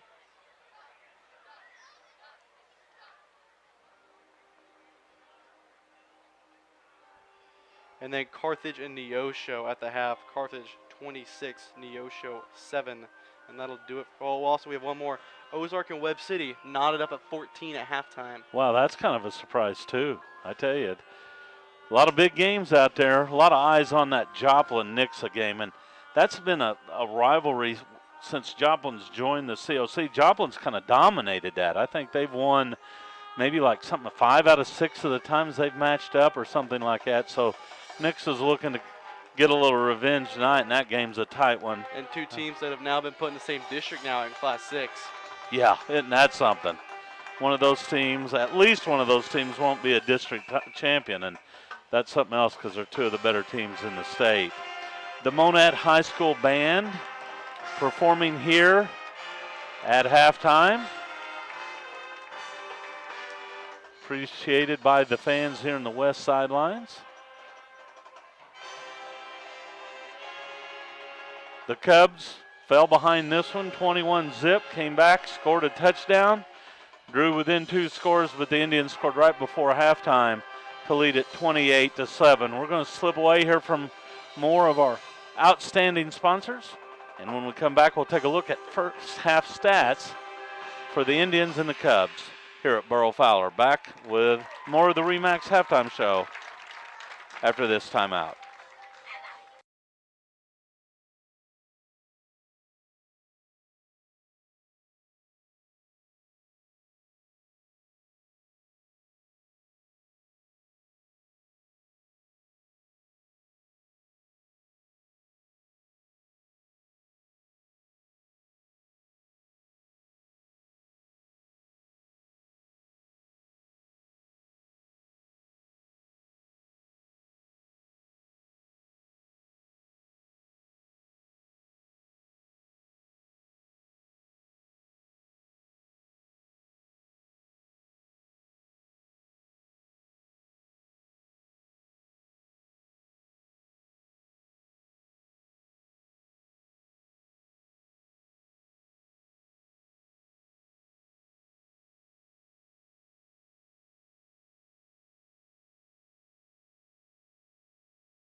Back at halftime here at Burrow Fowler, Seneca leads 28-7. The Monett High School band entertaining a big crowd here on Hall of Fame weekend at Monett High School. I found a score of the Clover Pierce City game, and that game's, you know, obviously I worked 34 years in education in those two schools. And Pierce City leads 20-7 at halftime in that one. And the word was that Clever just about scored before halftime to make it 20-14, but it's a game of inches, you know, so there it is. Still a game, though. Still a game. So here it's 28-7. And a look at first half stats. First of all, for the visiting Seneca Indians, you talk about a balanced attack. 123 rushing yards, 125 passing yards, 248 total yards. The Indians have rushed it 20 times for 123 yards, 3 of 4 passing for 125. That's how they got to the 248. 11 first downs, no turnovers, 3 penalties for 30 yards, no punts. Monett, 22 rushes for 110 yards, 3 of 7 passing for 26 yards. So they're at 136 in the first half. 8 first downs for the Cubs. No interceptions, but 1 costly turnover, a fumble, and 1 penalty for 5 yards. So much better there for the Cubs this week. 2 punts for a 23.5-yard average. Individually for the Indians, well, they're really, well, you don't want to say a two-man show, but 2 men dominate the stat sheet, let's say. Gavin Hoover, the quarterback, 9 carries for 39 yards. Jackson Mars, 10 carries for 68 yards, but more importantly, 4 scoring touchdowns. Altick, the wide receiver, he ran it once for 16, and that's Ethan Altick. Altick also passed once. He was 1-of-1 passing for 35 yards. Gavin Hoover, 2 of 3, as he hit Altick twice for 90 yards. For the Monett Cubs, they're led on the ground by Davin Madrid, the quarterback. 11 carries, 61 yards, and a touchdown. Jake Hoyt, 6 carries for 29 yards. Connor Pointer, 4 carries for 13 yards. Marcus Young, 1 carry for 7 yards. Madrid, 3 of 7 passing. He's hit Pointer for 6, Young for 1, and Hildebrand for 19 on the last play of the first half. Cubs have to kick it off, start the third quarter. Now what? Defense has to stand up and make some stops. Yeah, first things first, you got to stop the run, but your defensive backs cannot let people behind them. We did a good job towards the end of the second half. They had a big stop on the run game, but then they gave up a huge pass play, and it gave Seneca all the momentum back. And so you have to be able to shut down the run, but you also have to make sure all those receivers stay in front of you and don't get behind you. You know, the Indians have only completed 3. Wait, I'm going to make sure I get this right. Not many, but 3 big passes. 3 out of 4. And they're for 35, 39, and 51. So 3 big plays. One came on their first play after the turnover. They did an end-around pass, and Ackerson got behind the D-backs. He was really open. The other 2, yeah, they had a step, but it wasn't terrible coverage, but it was a perfectly thrown ball. No, it wasn't terrible coverage, and it was a good thrown ball, but as a defense back, you don't – if someone's running a fly route like that, you don't want to let them get behind you because then you're trying to run them down. Right, you want to at least be shoulder to shoulder with them. And in both cases, the receiver did get behind the D-backs in that case. The Indians have had big plays. They haven't run a lot of plays, been very consistent. And as we said, Mars with 4 touchdowns. He has a touchdown of 1 yard, another one of 19 yards, another one 2, and another one 3. So a good back that we've seen for 3 years now. Yeah, and we're going to see him for 1 more after this. Yeah, so not an overly big kid. No. You know, has some quickness, has some speed. But, you know, just as you mentioned more than once, a good athlete. Great athlete. He just has all the physical utilities he would need. The Indians looking to go to 5-0. The Cubs still looking for their first victory of the season. We're going to slip away one more time here at halftime, reminding you that the halftime show brought to you by the team at RE/MAX. We'll be back with third quarter action when we return here on the Talon Sports Network.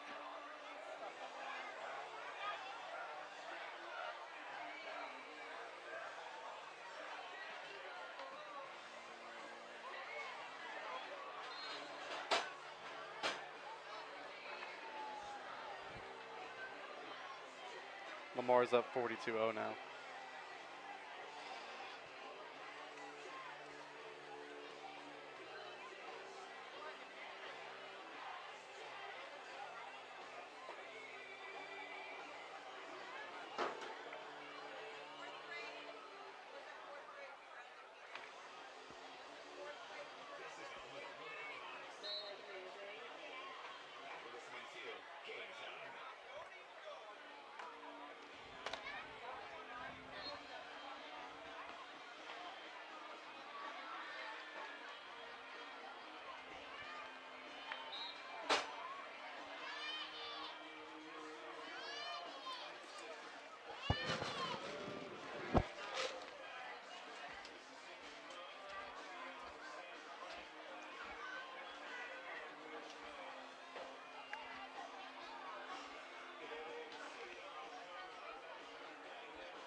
We owe you a station identification. You're listening to the Monett Cubs on KKBL 95.9 FM in Monett. Tonight's third quarter brought to you by Quick Draw Gun, offering you the area's largest selection of firearms, ammunition, and accessories. That's Quick Draw Gun in Monett. A big thank you to them and all of our great sponsors tonight and all season long. Both teams back out onto the field. They've warmed up. They're preparing for the second half kickoff. The Cubs will kick it away to start the third quarter. Boy, just a perfect night for football. Temperatures now falling probably into the mid-70s. A slight breeze out of the south-southeast. Currently 72. 72. Hey, we might dip into the upper 60s. That'd be all right. In Missouri, you never know. I tell you the other day, 91.4, and the next day it was in the 60s. And I think I'd take the 60s over the 90s. Tomorrow's going to be about 88. I'm heading to Coffeyville, USA tomorrow. Coffeyville, Kansas. Probably be about 105, or at least feel that way. Kansas is currently going through one of their biggest droughts in history. Yep.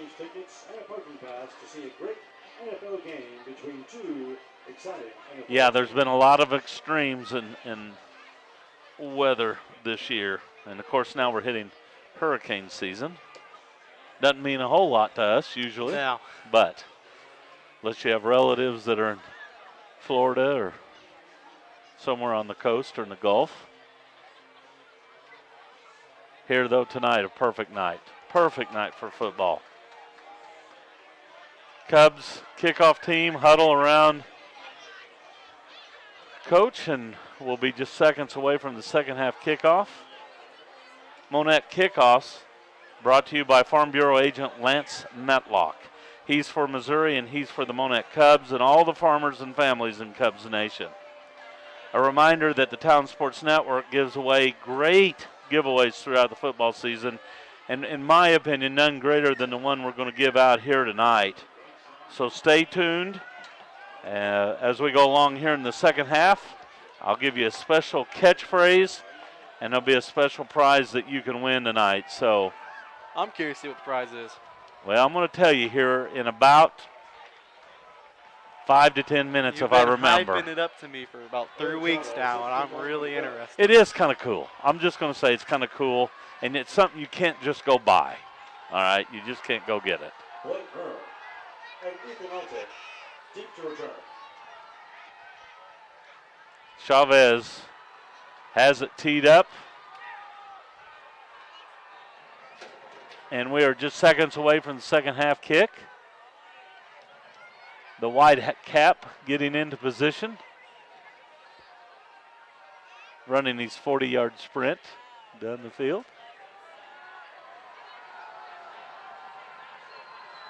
And we are ready for action. Chavez approaches the ball and boots it away. And a flag comes out. There's an offside on one of the Cubs. I believe I know which one it was, too. It was on our side. I do know that. Yes, it was. Just got a little too ahead of himself there. So that'll cost the Cubs 5. Got to wait for the kicker to kick the ball first before you pass that line. The only person who can be offside on a kick is the kicker. Yep. Because a soccer-style kicker, I guess even a straight-on kicker, their plant foot would actually be ahead of the ball when they make contact. Yes. So,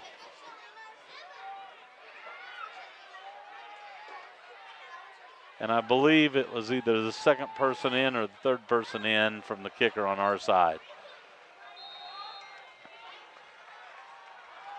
Chavez drills it low, skips along the 25, 20, down to the 15. Picked up there at the 17, return across the 25 out near the 30. And that's where the Indians will have it 1st and 10. Brought down by number 23, Aaron Soriano. Critical for Monett's defense to start good here in the second half. 1st and 10 at their own 29-yard line. Yes, the defense needs to rise up here for the Cubs. 1st and 10 Indians from their own 29-yard line. Showing blitz.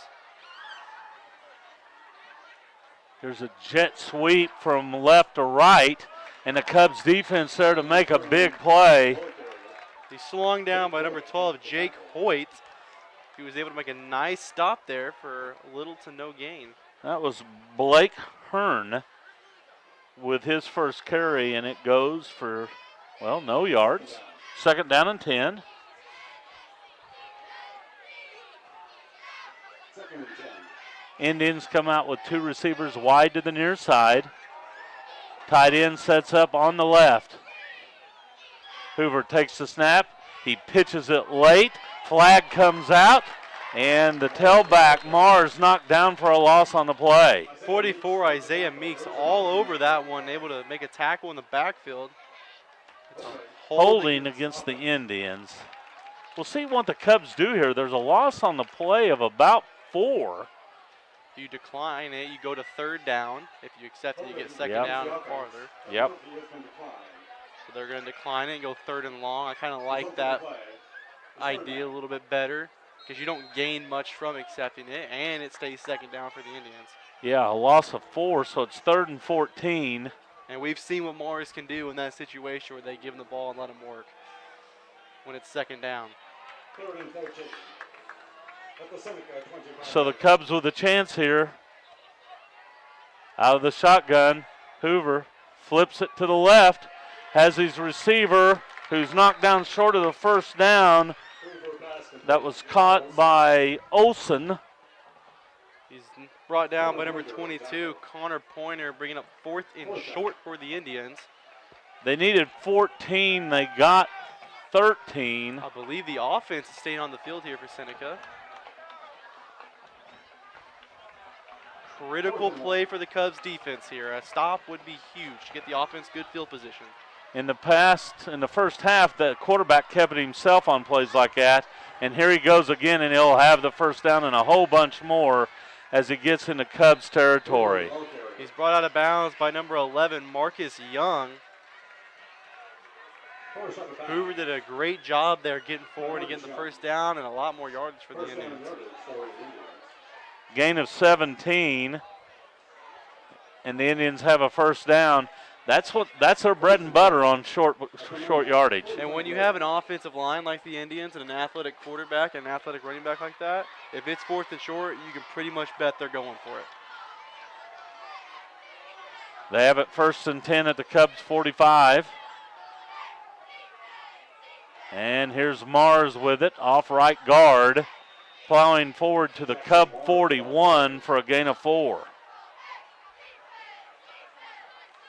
It's like number 6, Josh Harvey there to make the stop. And see, Mars will have plays like that, 3-4 yards, and then the next time he'll go for 15, you know. He gets a little bit, and all of a sudden you'll see him squeeze one out, or he gets an open field, and you can really see his athleticism. Here's Mars again on a sweep to the left, and there he goes down the sideline. He'll pick up another first down. He's pushed out of bounds by number 14, Eric Chavez. Gain of 10 for Mars. Now was 78 yards on the night on 13 carries. Well, that's a cool 6 yards a carry right there. 1st and 10 at the Monett. From the 31, here come the Indians. 9.5 minutes left, 9:31 to be exact, as the clock stopped here in the 3rd quarter. Hoover will work out of the shotgun, takes the snap, back to pass, going to throw deep down the middle, and it is incomplete. He was hit as he was throwing by number 6, Josh Harvey. Delivered a nice hit on the quarterback, making it a tough throw. The coverage was by number 3, Evan Witt. Good coverage, too. Stayed nice and tight with the receiver. Didn't let him get behind him. Stayed shoulder to shoulder. So 2 very key components there. Good coverage and good pressure leads to an incompletion. 2nd down and 10 from the 31.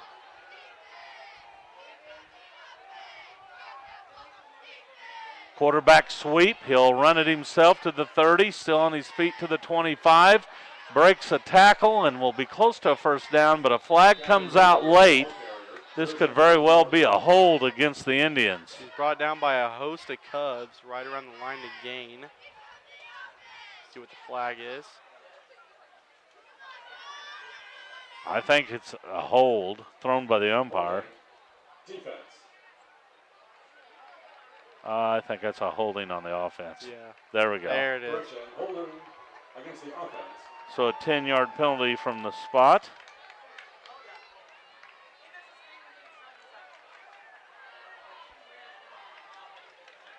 Holding offense. It's a 10-yard penalty from the spot of the foul. It's going to bring the ball back to the 36. Bring up 2nd down and about 15. 2nd and 15. From the Monett, 36-yard line. And again, the Cubs with a chance here. Jackson Mars with a sweep near side. He's to the 30, to the 25, to the 20. Down the sideline. Tiptoes his way down near the 10-yard line. Bumped out of bounds by number 3, Evan Witt. Did a nice job tiptoeing down the sideline to get extra yards for the Indians there, Mars did. And that puts him over the century mark tonight, 102 yards after a gain of 24. He'd have quite a bit of fantasy points. Yeah, if there was high school fantasy, he'd be a good one to have on the team tonight. Hoover out of the shotgun, takes the snap. He'll run the option, pitches to Mars. Mars puts his head down and bangs inside the 10-yard line down to about the 7, maybe the 8. That'll be a gain of about 4 yards. Number 12, Jake Hoyt with the stop. Brings up 2nd down.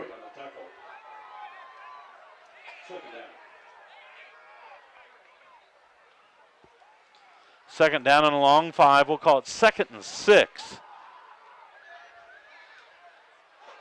Ball just out the 7-yard line.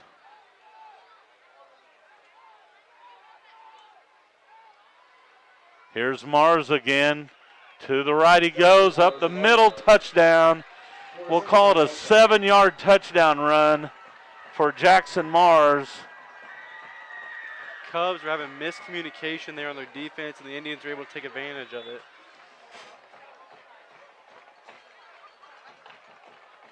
So for the 5th time tonight, Jackson Mars finds pay dirt. The PAT is up, high enough, long enough, and it is good. 7:38 left here in the third. Seneca 35, Monett 7. We'll be back with more Big 8 football on the Talon Sports Network.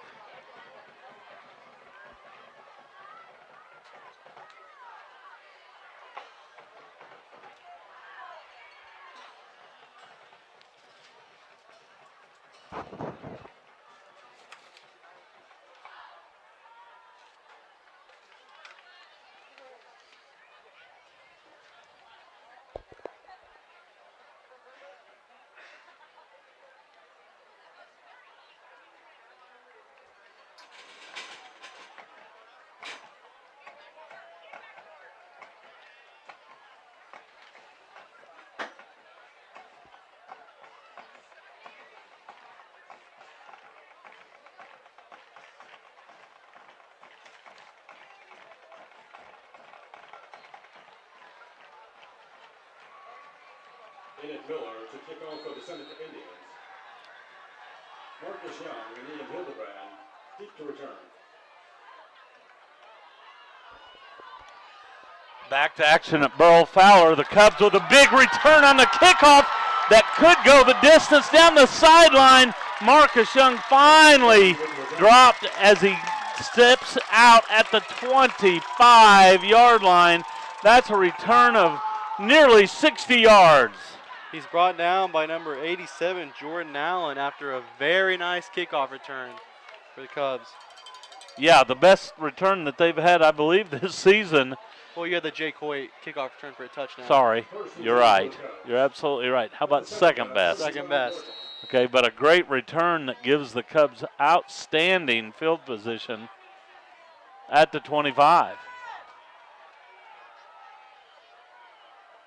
Madrid sends two receivers wide to the near side. He's going to quarterback sneak it, and he has stood up right away. Maybe is able to fall forward for a gain of a yard.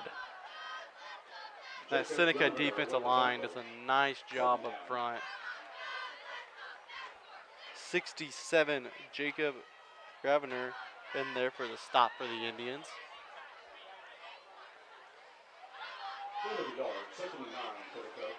You know, this Seneca team, if I were to describe the one I've seen tonight, they're workmanlike. You know, they're not flashy, they're just workmanlike. Here's a dive play up the middle. It goes for the Cubs. Good, tough run there down to the 20-yard line. 63, Nicholas Stevens there for the tackle for the Indians, bringing up third down for the Cubs. Gain of 3 on the play. Cubs need to convert here.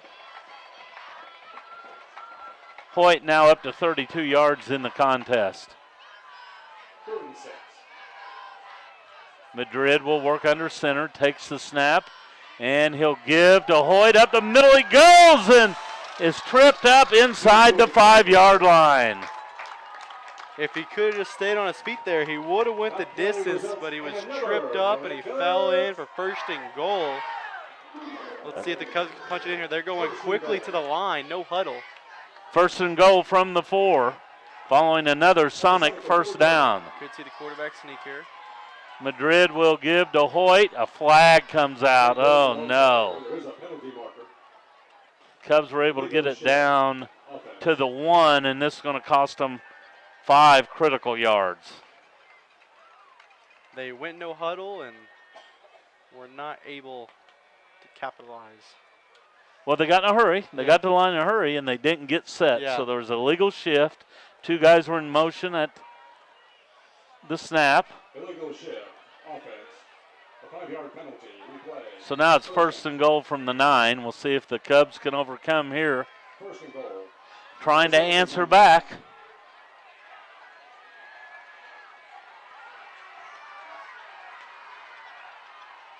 Madrid under center. Brings motion from right to left. That's Pointer, who sets up on the left side now. Here's a handoff. Hoyt up the middle with room. Dives forward down to the 1 yard line. Or do they give him a TD? I'm waiting. Looks like I don't see a signal. The Cubs think they scored a touchdown. And now the Whitecap says touchdown. They had a talk about it. There's a lot of bodies up there. Sometimes as a side judge, it's a little hard to see the goal line at the ball crossed. They discussed it. His knees weren't down before the ball crossed. All right. Making the touchdown. Hoyt scores from 9. Chavez on to attempt the PAT. A high snap. And now Young in trouble, and down he goes. The PAT is no good. That touchdown, that delayed touchdown, brought to you by the law offices of Randall, Mastery, and Randall, your hometown professional law office specializing in estate and real estate law. Count on them for professional results. The Extra Point, sponsored by Home Shield Pest Control, providing a safe defense from pests in your home or business. Home Shield Pest Control is your quality, affordable pest service provider. The upcoming kickoff, sponsored by Farm Bureau agent Lance Matlock. He's for Missouri, and he's for the Monett Cubs and all farmers and families out in Cubs Nation. Call 417-236-0422 to speak with Farm Bureau agent Lance Matlock. Well, nice drive, a good kickoff return. Set the Cubs up at the 25. They were able to capitalize on it and get 6. I think one thing we can see as the years progress is the offense is getting better, and they've been able to kind of add more plays to their arsenal. And you've noticed tonight Harvey's been split out as a receiver. He has. They've been giving different looks. And moving him back in sometimes as a tight end, and I think he's added some strength up front. Here's a low line drive kick fielded at the AE 13. Return to the 15, 20, 25, 30. All the way to midfield, one man to beat. And Chavez saves the day as he's able to trip up Ethan Altick after a big return. 14, Eric Chavez with a touchdown-saving tackle. Oh, I'm telling you, he was a absolutely nice cut. Between the hash marks, and it was one-on-one. They made a nice cut. Chavez able to get his feet and trip him up, not allowing him to score the touchdown there. Boy, I tell you, that was a touchdown-saving play for now. Indians have it at the 40. Here's Hoover with a quarterback sweep to the 40, to the 35, still on his feet, down around the 30-yard line. Should be enough for a first down. Brought down by number 14, Eric Chavez. It's a gain of 11. Hoover now up to 67 yards on the night on 11 carries. First and 10 from the 29. Seneca leads this one 35-13. Both teams have scored a touchdown here in the third quarter. Hoover takes the snap. He looks to pass, fires it, has a man caught at the 10, to the 5, and into the end zone. That's Connor Ackerson, who scores from 29 yards out. He was able to get behind number 11, Marcus Young there, and able to find his way into the end zone. So a 29-yard touchdown from Hoover to Ackerson. The PAT is up, and it is good. Nearly blocked by Marcus Young, but the kick was good. 4:49 left here in the third quarter. 42-13 Seneca. A reminder that the third quarter is being brought to you by Quick Draw Gun and Monett. They have a knowledgeable and experienced staff to help you with your selection and offer training for you to safely handle your firearms. It's time for the giveaway. Everybody get ready. Let's do it. Get ready out there.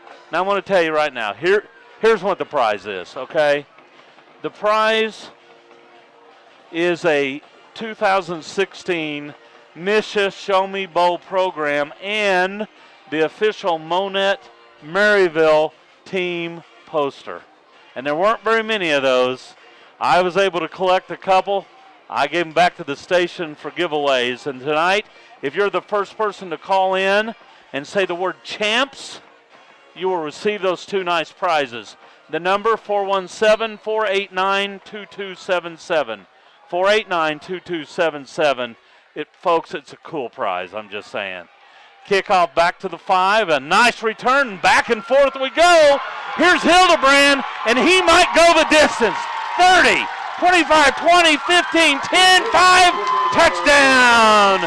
Monett Cubs, 95 yards, and Hildebrand goes the distance. I went to a football game and a ping pong match broke out. Back and forth we go. We've had 3 wonderful kickoff returns here in the second half, and this one went the distance. Hildebrand down the left sideline, and he gets Monett their 3rd touchdown. Chavez on to attempt the PAT. Like we said earlier, you get him in open space, he's very hard to catch.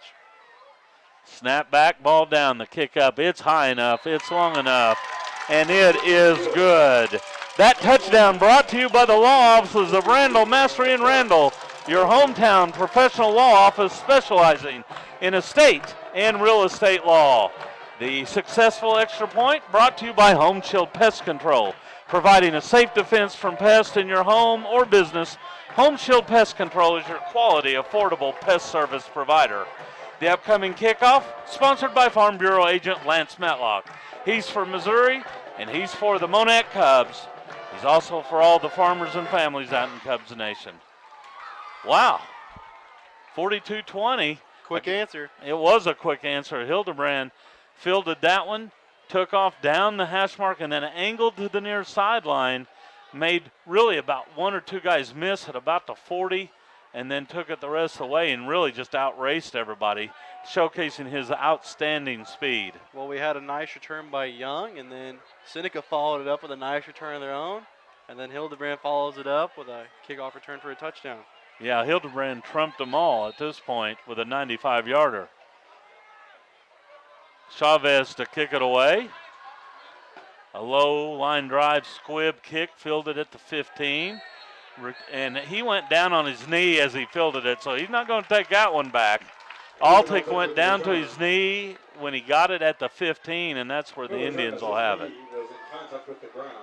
Be a nice time to dial up a turnover if you're the Cubs defense right now. Yeah, down by 3 scores, you know, a short field or a pick 6 would come in handy. A little more energy in the stadium now. You know, it's amazing what happens when some of those big plays happen for your team. Hoover takes the snap, and the flag comes out. False start. Penalty marker. Correction, timeout, Monett. Oh, timeout called by the Cubs. A reminder that timeouts are brought to you by Simrise Isanova. Usually the whistle blows like that, you're assuming false start. Yep. Well, the Indians, they've had it 6 times. They've scored 6 touchdowns. They've not punted. Got to correct that if you're the Monett defense. That last touchdown pass from Hoover, he looked like he was going to run a quarterback sweep like he has several times. And then he just pulled back and had Ackerson open inside the 10. It was well designed, and the quarterback really carried it out very, very well. This is a solid team. I can see how they beat Lamar.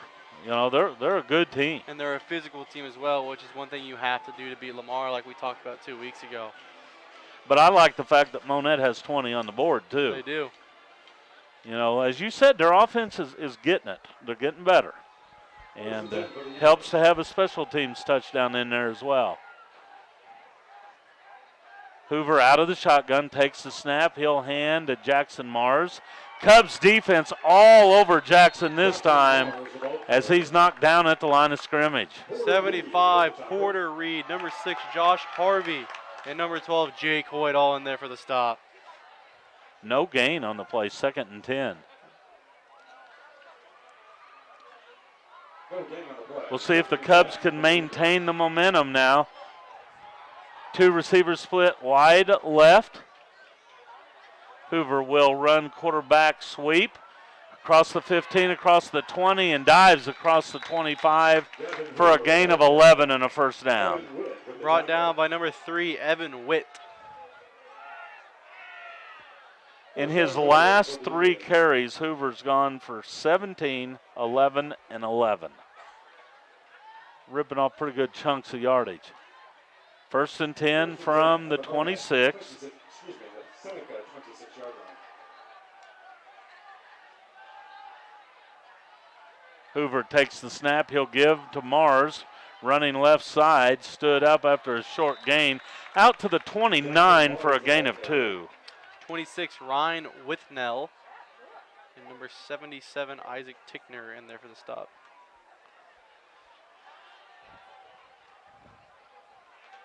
.320 left here in the 3rd quarter.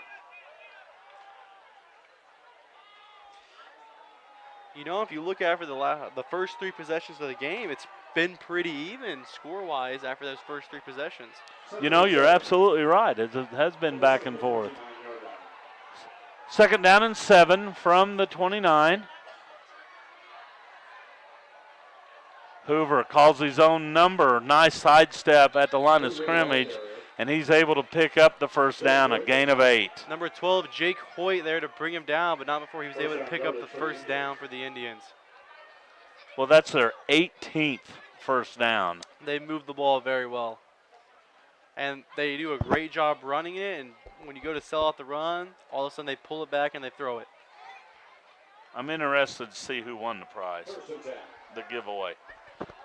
Oh, my goodness gracious. Kirby Kruger. I know Kirby Kruger.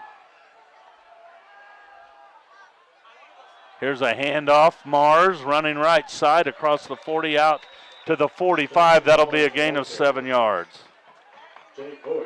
Number 12, Jake Hoyt for another tackle. Okay, this makes my day right here. It says Kirby Kruger is the winner. His son was on the team. His son was on the state championship team. There were lots of calls, so thank you, listeners, for calling in. Appreciate you guys sticking with us throughout the weeks. But congratulations, Kirby. 2nd and 3.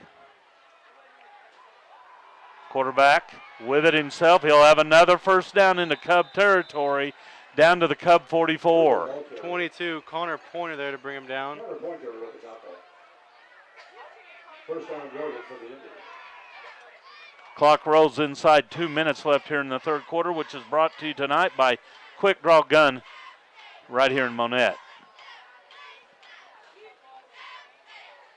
Again, I go back to the word workmanlike. This Seneca Indian team, they grind it out, and all of a sudden they pop one. They're patient.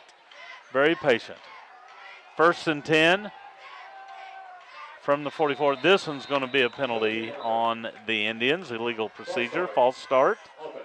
For Seneca now their 5th penalty.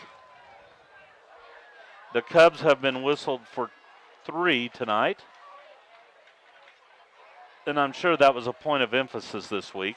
Oh, definitely. I have a feeling, both, defensive coordinator Coach Ernest and head coach Coach Lewis were not happy with how the penalties were on both sides of the ball. 2 receivers split wide to the left. 2 backs beside Hoover. Hoover takes the snap, and he'll give to Jackson Mars. Breaks 1 tackle, but he won't break the 2nd as he's knocked down at the line of scrimmage. Number 45, Diego Baden. Number 14, Eric Chavez there to make the tackle. No gain on the play. 2nd down. I'm trying to spot a number. I'm going to get it before the night's done. I've been looking all night long. But he's one of the up tailbacks. Has not carried the ball all night long, but he has blocked every play. Now, he's not in there right now as the Indians come out with a different look. Hoover, snap over his head. He retreats to the 40, and he's in a peck of trouble. Down he goes with a big loss.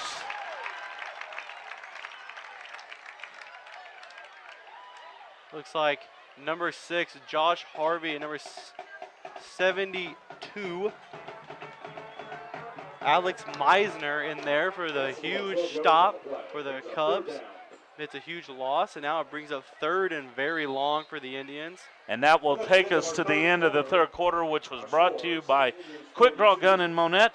They have a knowledgeable and experienced staff to help you with your selection and offer training for you to safely handle your firearms. Our score after 3, 42-20. The Indians on top. Will be back with the 4th quarter brought to you by Wintech after this timeout.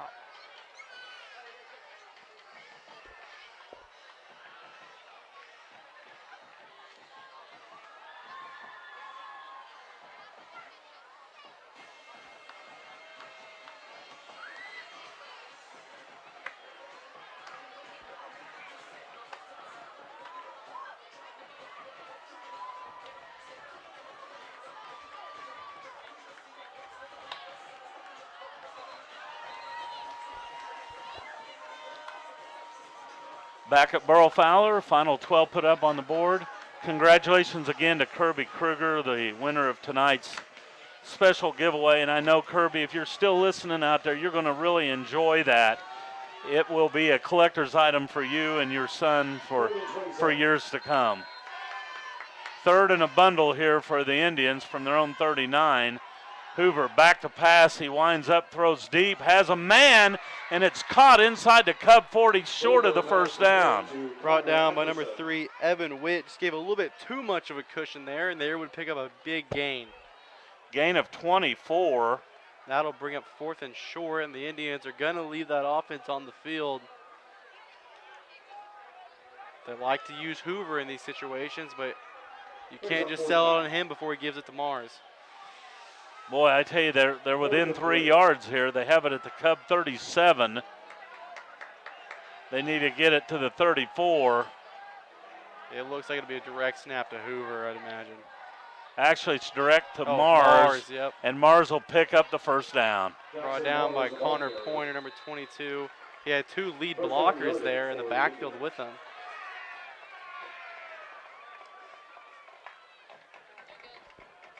I had to start a new column for Mr. Mars. That was his 21st carry tonight for 129 yards. He'll sleep well tonight. Oh, yes, he will.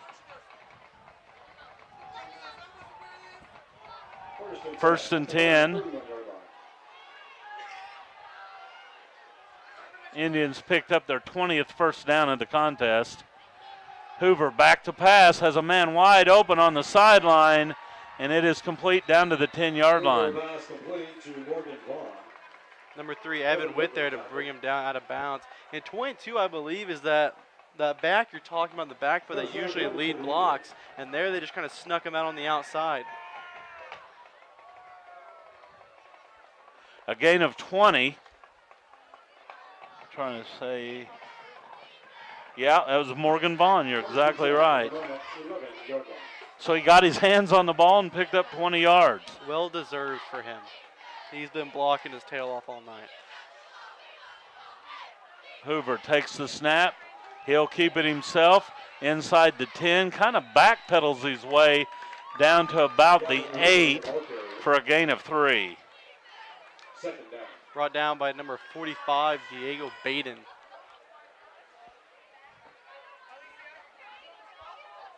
I tell you, 4 different receivers tonight have caught the ball for the Indians.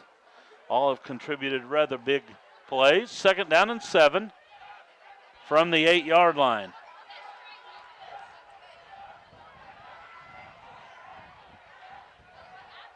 Hoover takes the snap, jet sweep, coming near side. Flag comes out. Runner still up and close to the goal line. That was Blake Hearn. Blake Hearn, the ball carrier. Down to about the 1, but this is going to come back, folks. This is going to be a hold on the Indians. Holding offense. So Yeah. a 10-yard penalty from the spot of the infraction. As a running back, that hurts a lot. You get a nice run, you get real close, and then you see the flag, and they walk it back. Yeah, it'll cost them 10 yards and move the Indians back to about the 18. Indians whistled now 6 times. 10-yard penalty from the spot of the foul. Replay, second down. It'll be second down from the 18. Clock rolls with 10:15 left here in the fourth quarter. Tonight's fourth quarter brought to you by Wintech. With facilities in Monett and Cassville, they are an employee-owned company specializing in the building materials industry. Out of the shotgun, here comes an option play to the right. Mars gets a late pitch. Hit as he picks up a few yards down to the original line of scrimmage, down to the 11-yard line for a gain of 7. I believe he's brought down by number 3, Evan Witt, and number 11, Marcus Young. It's third down. Clock rolls around 9:30 left in the game. Big third down here. Indians obviously in 4-down territory here.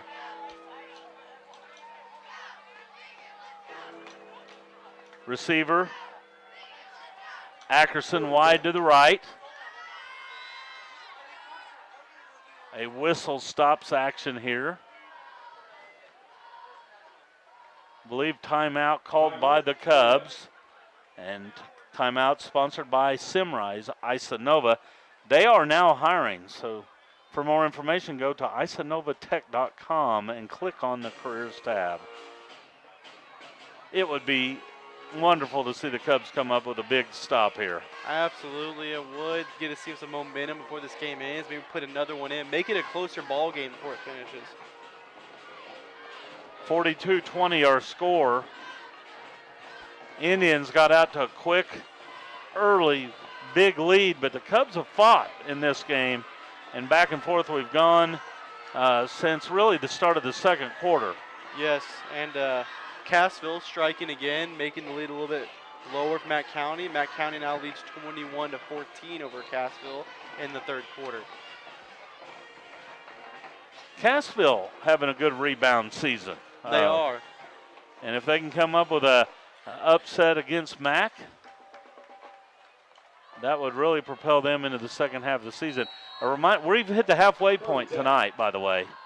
The season has gone by quickly thus far. Hoover back to pass, fires right side, diving catch, touchdown Indians. That was Ackerson from 11 yards out. And Ackerson has his second touchdown of the night. And that makes it 48-20 with the PAT upcoming. Snap back, ball down. The kick is high enough. Is it long enough? It is as it crawls over the crossbar. 9:09 left, fourth quarter. 49 for the Indians, 20 for the Monett Cubs. We'll slip away here from some of our sponsors. We'll be back with more fourth quarter action on the Talon Sports Network.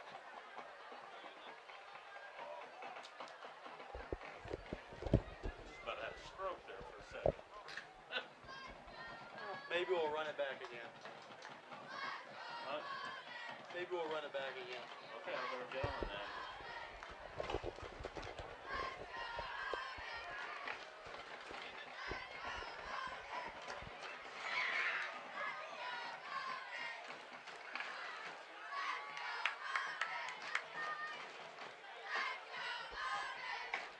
Back at Burl Fowler, the Indians lead it by 29, 49-20. Kind of anxious to see what happens here on a kickoff return. We've seen two wonderful kick returns here in the second half from the Cubs. And the Indians boot it away. Hildebrand gets it at the 12. Return to the 15 to the 20, and this time the Indians coverage much better as Hildebrand knocked down at the 24. He had nowhere to go, and he was brought down by number 42, Blaine Fritchie.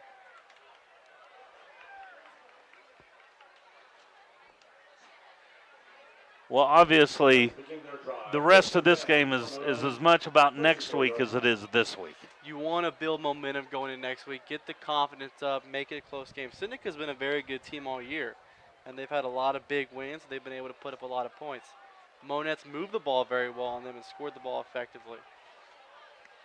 We'll see if they can put another scoring drive together here.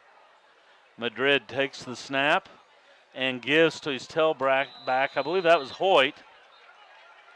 And Hoyt picks up maybe a yard on the play. He was brought down by a tribe of Indians there.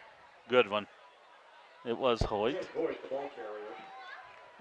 You've been waiting Oh, that was off the cuff. all night to use that one.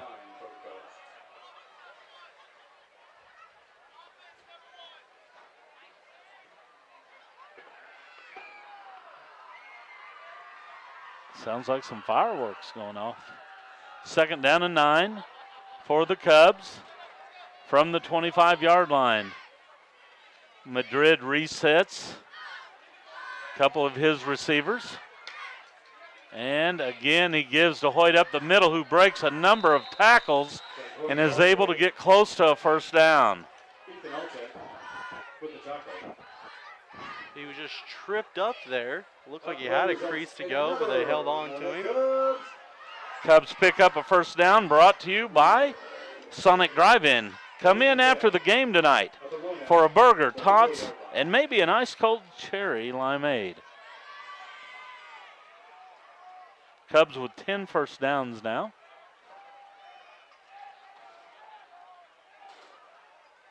Davin Madrid takes the snap. Again, the dive play to Hoyt, and the Indians waiting for him there, knocked down in the backfield. They'll give him forward progress to the line of scrimmage. Brought down by number 68, Brian Bigby.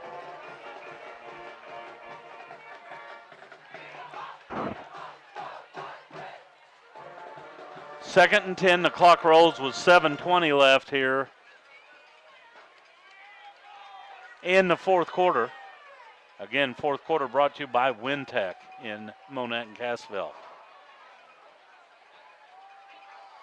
Oh boy, we had everybody going before the snap.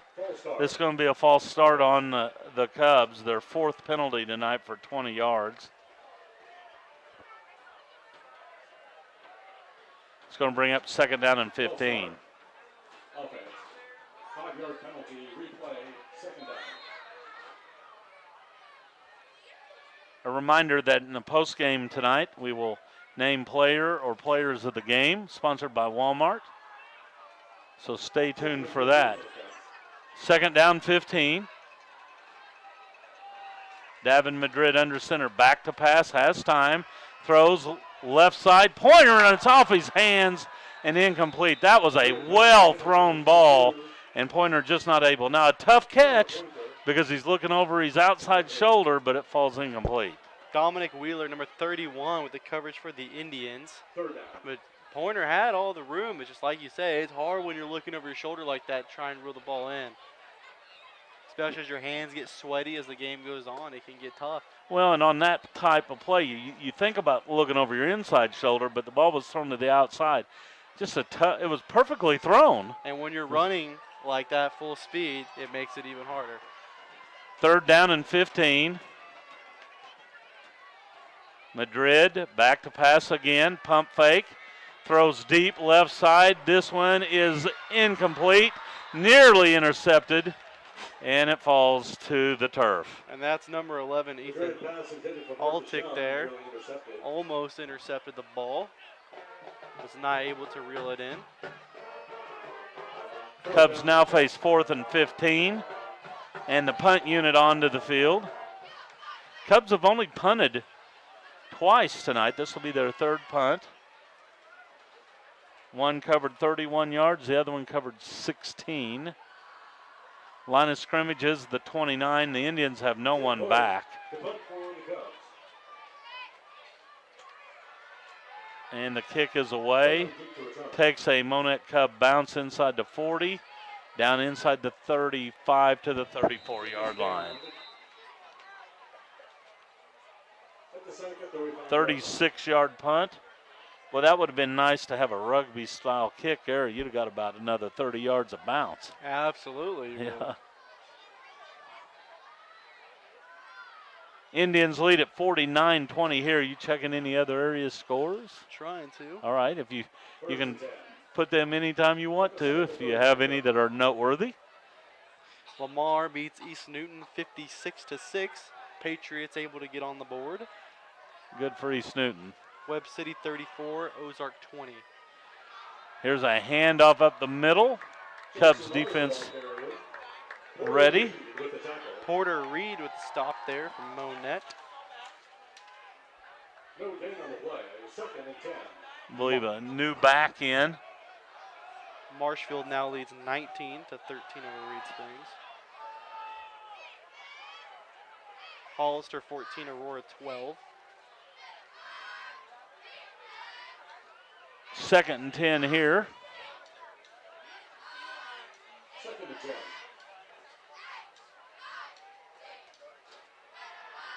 Hoover back to pass, throws over the middle and has his receiver down to the Cub 40. And he's brought down by number 12, Jake Hoyt. Gavin Hoover pass complete to Morgan Vaughn. Gain of 25.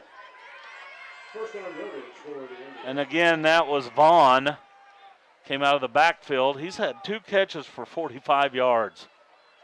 Talked about him not seeing the ball, and now all of a sudden he's had 2 big catches. 5.5 minutes left in this one. Indians comfortably in control, 49-20. Here's Mars on a sweep, breaks one tackle, then stood up and comes down. A flag comes out here. We might have either a hold or a face mask here. Tackle was made by number 12, Jake Hoyt. We'll see what the flag is. It's going to be a face mask. Against the defense. It's not a personal foul, so it's a 5-yard gain for Mars, and then a 5-yard penalty on the Cubs at the conclusion of the run. Actually, it was a 4-yard gain. And then a 5-yard penalty. The down remains first, so it's 1st and 1. 2nd down. 2nd and 1. Hoover back to pass. Now quarterback draw. He has the first down and more. Down inside the Cub 20, down inside the 15, and finally gang tackled there. Brought down by number 14, Eric Chavez, and number 11, Marcus Young. Nice hard run there. First down yardage for the Indians. That puts him over the century mark tonight. 102 yards on 17 carries for the big quarterback. Jackson Mars tonight with 140 yards on the ground. Kind of surprised not seeing any second stringers in here on the offensive side. 1st and 10. At the moment, 15-yard line. Hoover at quarterback takes the snap. He does give to a new tailback now, running to the right inside the 10 for a nice gain there by Dominic Wheeler. Dominic Wheeler, the ball carrier. The original line of scrimmage was the 15, and he's down to the 8, so a gain of 7 for Dominic on his first carry tonight. He was brought down by number 45, Diego Baden, number 14, Eric Chavez. Comes off the field now. Evan Witt will enter the game for him. Inside 4 minutes left in this one. 2 receivers split wide to the left. Hoover will work out of the shotgun. He's been there all night long. Takes a low snap. He gives to Wheeler. Wheeler plunges forward inside the 5. He'll pick up 4 yards and a first down. Number 12, Jake Hoyt there for the tackle. Indians will have it 1st and goal now with 3:30 left in the game. looking to increase a 49-20 lead.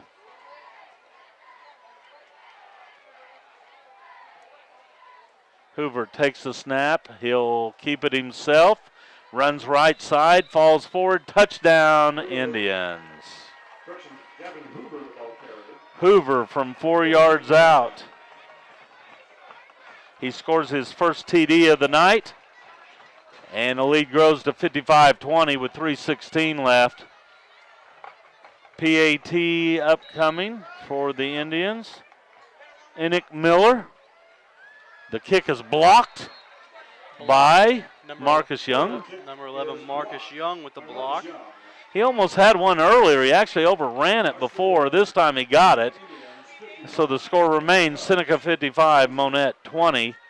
3:16 left here in the fourth quarter. And a reminder that the fourth quarter has been brought to you by Wintech. If becoming a part of an employee-owned family enterprise is for you, feel free to stop by Wintech's Monett office at 201 Industrial Drive or visit www.wintechinc.com. That's wintechinc.com and click on their careers tab. Big thanks to Wintech and all of our great sponsors.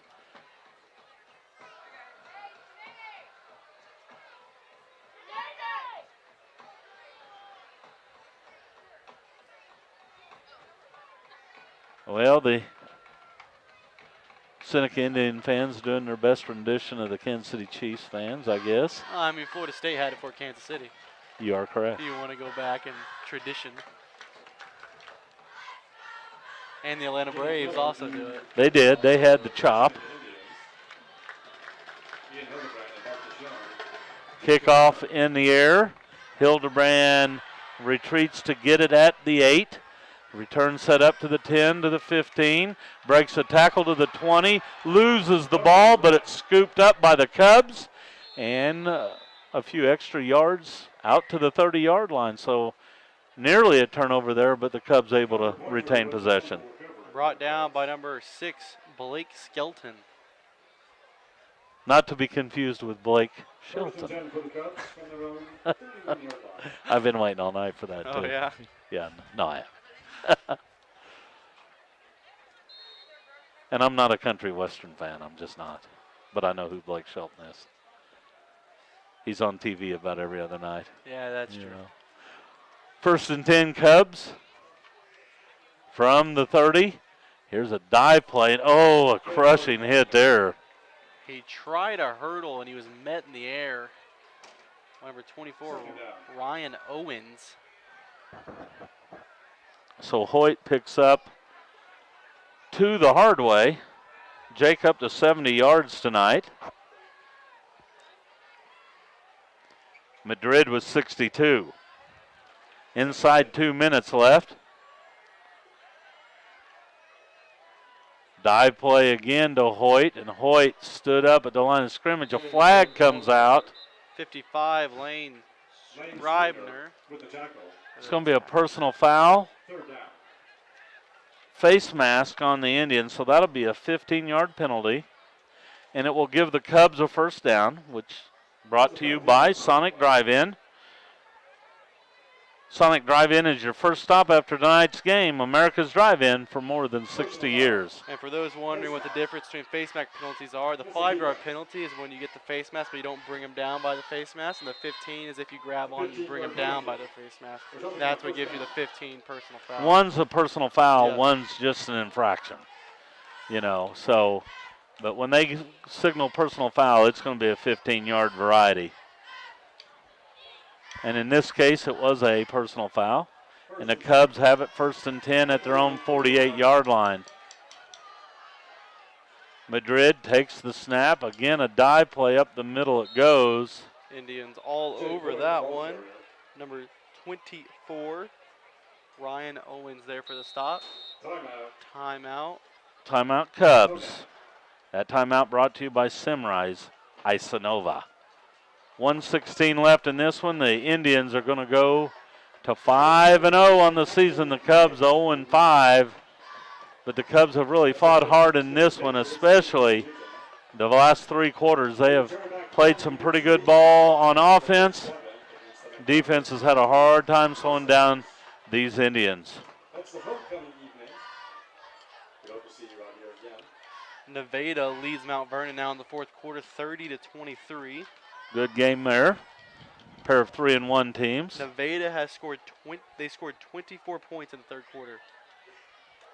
You're right, because the Mountaineers were out in front pretty big early. So they woke up a sleeping giant there. 2nd down and 9 2nd and 9 at the Monett from the Cub 49-yard line.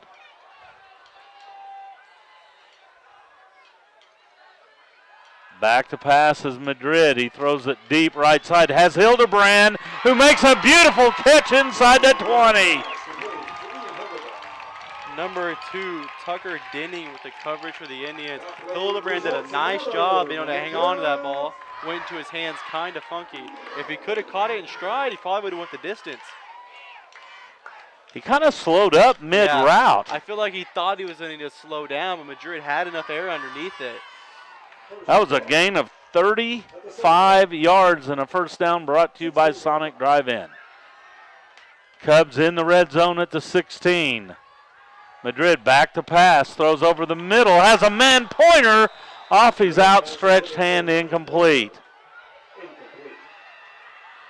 And the clock rolls even after the incompletion because of the spread in the game, the mercy clock rule.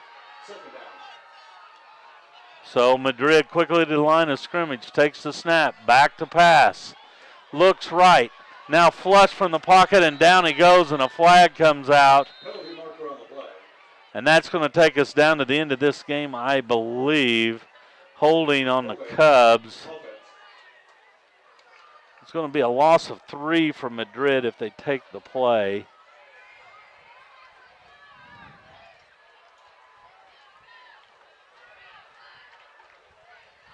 Yeah, that's just going to be a loss of 3, and that's going to take us to the end of this one. Our final score from Burl Fowler Stadium tonight. The Seneca Indians improved to 5-0 on the season with a 55-20 victory over the Monett Cubs. The Indians 5-0, the Cubs now 0-5. We're going to slip away and hear from some of our outstanding sponsors, and we will be back with the Cubs Cafe postgame show. After this timeout, you're listening to Monett Cub football on the Talon Sports Network.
Back at Burl Fowler, we owe you a station identification. You've been listening to Monett Cub football on KKBL 95.9 FM in Monett. The final in this one from Burl Fowler, Seneca 55 and Monett 20.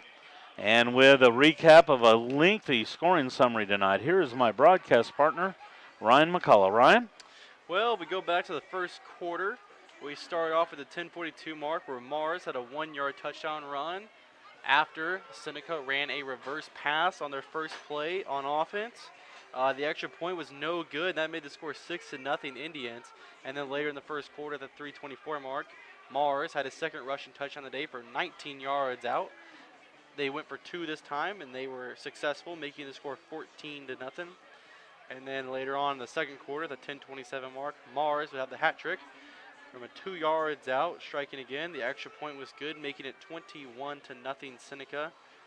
And then at the 3:48 mark in the second quarter, Madrid broke a 27-yard touchdown run. Extra point was good, making it 21-7. And then late in the second quarter, the 42-second mark, Mars had a 3-yard touchdown run, his 4th rushing touchdown of the half. Extra point was good, making it 28-7 Indians going into halftime. In the third quarter, at the 7:38 mark, Mars started right off where he left off. From 7 yards out, another touchdown run. Extra point was good. 35-7 was your score. And then at the 5:57 mark in the third, Hoyt had a 9-yard touchdown run after Marcus Young had a really big kickoff return from Monett. And then at the 4:48 marker in the third, Hoover had a pass to Ackerson complete for a 39-yard touchdown for the Indians. Monett was unsuccessful on their extra point when they scored, so it made the score 42-13. And then also in the third quarter, at the 4:36 mark, right after Seneca scored, Hildebrand ran back a 95-yard kickoff return for a touchdown. Extra point was good, making it 42-20. And at the 9:09 mark in the fourth quarter, Hoover completed a pass to Ackerson for an 11-yard touchdown. Extra point was good, making it 49-20. And then in the fourth quarter, the 3:16 mark, Hoover had a 4-yard touchdown run. Extra point ended up being blocked by number 11, Marcus Young, making the score 55-20, and that was your final score contest. That was a mouthful, to say the least. I do want lots of scoring here tonight as Seneca improves to 5-0 on the season. A reminder that the postgame show is being brought to you by Cubs Cafe. Cubs Cafe thanks you for staying tuned to the postgame show and wishes everyone a safe trip home. Offering breakfast fuel for the Monett Cubs. Be sure to stop in to Cubs Cafe for a great breakfast in the morning. We're going to slip away and hear from some of our outstanding sponsors like Cubs Cafe. We'll be back with more of the postgame show here on the Talon Sports Network.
A proud sponsor of Monett Cubs football, located at 202 Highway 37.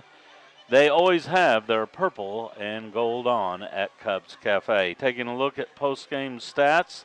First of all, for the visiting Seneca Indians, they finished with 273 yards rushing on 46 carries, 9 of 11 passing for 247, so the Indians with 520 yards of offense tonight. 25 first downs for the Indians. They did not turn it over. They were penalized 7 times for 70 yards. They did not have a punt tonight. The Monett Cubs finished with 32 rushes for 150 yards. Madrid, 4 of 11 passing tonight for 61 yards. Cubs finished with 211 yards of offense. The Cubs tallied 12 first downs. They had 1 early fumble, 5 penalties for 25 yards, 3 punts for a 27.7 yard average. Individually, for the Seneca Indians, they were led by their talented tailback, Jackson Mars. He finishes with 140 yards on 23 carries. The quarterback, Gavin Hoover, 106 yards on 18 carries. Hoover was 8 of 10 passing tonight, 2 touchdowns. His favorite targets tonight, Connor Ackerson, 4 grabs for 99 yards and 2 scores. Ethan Altick, 2 catches for 90 yards. For the Monett Cubs, they were led on the ground by Jake Hoyt, 71 yards on 14 carries. Davin Madrid tallied 59 yards on 13 totes of the ball. Madrid, 4 of 11. He hit Hildebrand twice for 54, his favorite target tonight. Again, our final, 55-20. The Indians win it. Hopefully Coach Lewis will be able to make his way up here tonight. We'll talk it over with him. We'll slip away right now, hear from some of our sponsors. We'll be back with more of the Cubs Cafe postgame after this timeout on the Talon Sports Network.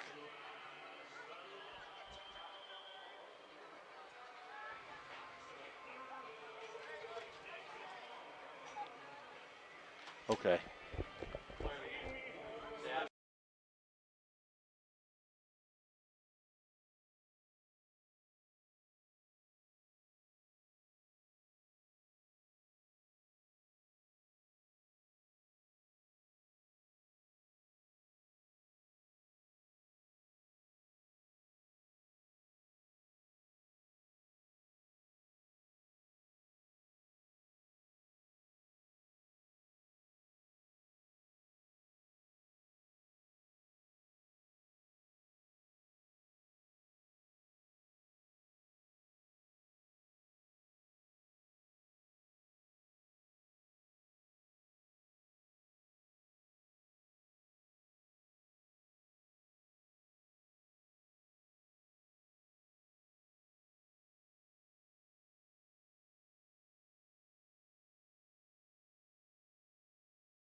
joined in the postgame by Coach Ethan Lewis. The Cubs fall to the Indians tonight by the score of 55-20. But Coach, your offense continues to show life, and the last 2 weeks you're starting to put some things together offensively. Yeah, we thought offensively we, steadily improved each week. I mean, that's what we've talked a lot about is, we're continuing to make some adjustments, some changes, do some things, and we're starting to see a little bit of that success. See what happens as we move forward, but for right now we like where we're at. You had a couple guys tonight run the ball really hard. Your quarterback Davin Madrid, he ran the ball hard. Jake Hoyt had some tough yards between the tackles tonight. Absolutely, yeah. Unfortunately, sometimes you're dealing with a little bit of the injury bug, and when that happens, you take some guys out of some positions. We had unfortunately Josh Harvey. Credit to the young man. He has been our B-back the whole week or the whole year. And we said, hey, we need some other positions filled right now, and you're the best guy for the job. And he said, I'll do whatever the team needs, Coach. So this whole week he learned 2 new positions just to try to help the team, be more successful. And moved Jake into a feature back as the fullback there. And, credit to Jake. But I really want to make sure, that Josh Harvey's known as and we sacrifice for the team. And we noticed that. We noticed that he was split out sometimes and then moved into more of a tight end type position. Yeah, for sure. And he was in there laying some lumber on some blocks. And absolutely. So, yeah, we noticed the fact that he was assuming different roles. Yeah. And you had some different looks going there. And, you got off to a slow start, but then really from the end of the first quarter on, you battled with this team. And Seneca's a very good team. Sure, absolutely. Yeah, and that's what we felt like. We felt like, things happen. Sometimes people get out to a quick start or, hot start. And, unfortunately they did. And, we obviously didn't respond as quickly as we probably would like to normally. But, I was proud of our kids' response. I mean, our kids are continuing to battle. I think that's the one thing you can consistently say is you come and you watch the game, and our kids are going to fight to the end. Our kids aren't quitting. Our kids aren't walking off the field, their heads down. I mean, they're walking off their heads with their heads held high. They know they've got to get better. They know they're hungry. They want some success. Obviously we got an opportunity next week with another team that's going to be hungry for some success as well, and so it should make for a pretty good showdown next week. Tonight, your special teams came alive. 2 big returns. One by Marcus, Yep. One by Ian. Ian took it the distance, Yep. showcased his speed. It was over by the time he got to midfield. They weren't going to catch him, but it was really nice to see that extra phase of football come in and pay dividends. It scored a touchdown and it set up another. Absolutely, yeah, and that's what we talk to the kids a lot about is that, hey, there is opportunity here with our return game to get us in position. I mean, we got a bunch of good returners here. We got a bunch of dynamic athletes, as you got to see. I mean, last week it was Jake. This week it was Ian and Marcus. I mean, when you got 3 dudes on your return team that have a potential to house it, it's exciting for us. Gives us an opportunity offensively. So, got to continue to execute, shore some things up, and hopefully we're able to have I like how they take the ball and just head upfield. I mean, no hesitation. Right. Yep. Head down and they go, and it was fun to see that tonight. I'm assuming this week a point of emphasis was taking care of the penalties. For sure. Yep. Yeah. Nope. The kids were reminded that, whether good penalties, bad penalties, our fault, not our fault, whatever it is, ultimately they cost us the game. At least we feel like, that there was, some opportunity there that we let get away. Over 100 yards of penalties. You can't beat that. So yeah, that's not good. Those hidden yards are hard to overcome. Absolutely. Now tonight you were able to do that. I think you only ended up with 5 penalties tonight for 25 yards. Yeah. So much better there. But when you did have one, you were able to overcome and score a touchdown after it. You picked one up inside the 10, if I remember right. Yes, sir. And just came right back and scored. And I thought that showed a lot of heart there too. Absolutely, yeah. And so that's some good stuff. I mean, that's some stuff that we are starting to see. Our kids are starting to overcome. We've been practicing that in practice. Oh, hey, great play. Oh, the play comes back. Now we got to restart. We got to re-energize. We got to refocus. We got to re-execute. So now it's on to East Newton. And I'm going to just forewarn you, the last time I went to East Newton to broadcast a game, all right, we broadcast from the bleachers, and the farmer just to the south of the stadium decided to spread rabbit manure that day. Oh, goody. And the wind blew really hard out of the south that night, so it was an added aroma to the stadium. That just be ready for just about anything at East Newton. Right. Okay? Yeah. I've been told it's you know, anytime you play in Granby, it's an interesting event. So we'll see. Like I said, I mean, I'm excited for our kids. It's a nice opportunity for us to potentially reap some success. But like I said, they're going to come in hungry. They're not going to come in satisfied. They've been in some really good games this year with some really good football teams, just like we feel like we've done the same. So that right there says it's going to be a showdown next week. Should be a good game down at East Newton, and it has been in years past. Kind of back and forth. Monett's kind of owned them in recent years, but they've been tough games, Right. and I expect the same going that way tonight. Monett High School honored the Hall of Fame inductees. Yes. Kind of a neat and a big crowd tonight. I thought it was a very good crowd tonight. Absolutely. Our crowd we feel like is great. So naturally, you want to perform for them. We talked to kids a lot about Burl Fowler today. Kind of reminded them like, hey, this is the stadium. But the guy he changed the culture of Monett. He changed the culture of Monett football. He changed just so much. He had such an impact in our community. We felt like it was important for the kids to understand that and know that this game and his induction is a lot more than just a guy. It's a guy that really changed what we try to strive for here at Monett. And I was telling Ryan that the first inductee up here, Jack Fox, my mom went to school with him, and if I heard one Jack Fox story, I heard hundreds.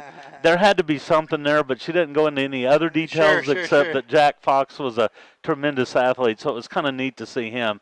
Absolutely. So that means he's 90. My mom's 90. Right. He graduated with him, so he's 89 or 90, Yep. so it was good to see him out here, too. Absolutely. So, and that's, and to be honest, that's so cool. And that's what I like about the Hall of Fame stuff. And I mean, my hope is that, we're able to, continue to improve our program and make it where, they're proud of the success we're having and that they're seeing the, results. Absolutely, and that comes through hard work, dedication, and sometimes it just takes time. Absolutely, yeah, and a little luck, too. It doesn't hurt nobody. That's correct.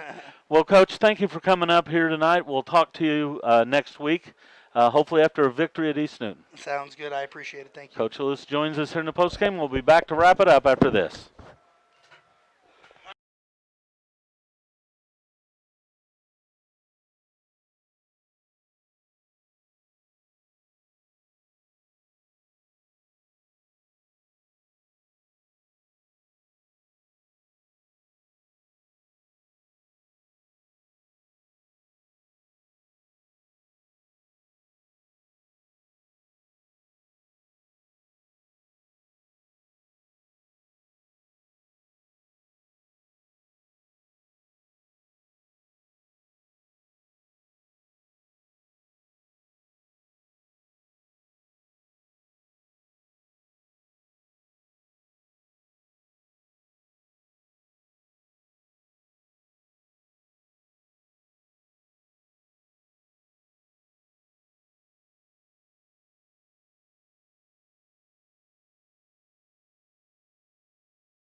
To you by Cubs Cafe, a proud sponsor of Monett Cubs football, located at 202 Highway 37.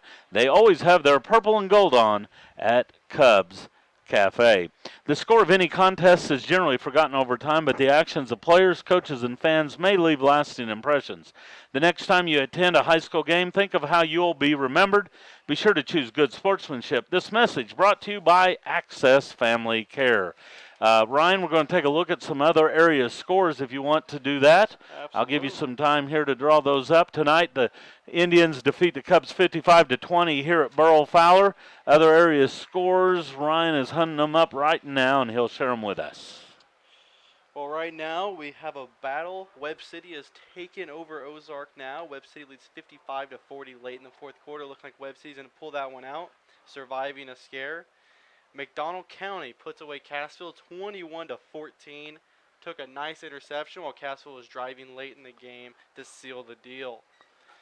Reed Springs 26, Marshfield 19 late in the fourth quarter. Only a 7-point ball game. Yep. Still anyone's game there. Hollister was able to overcome Aurora tonight 21-19.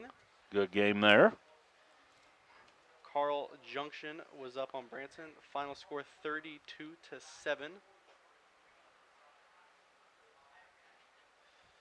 You had Lamar was all over East Newton in that one. Lamar won 56-6, and then Nixa and Joplin, the battle of the two 6A schools. Yep.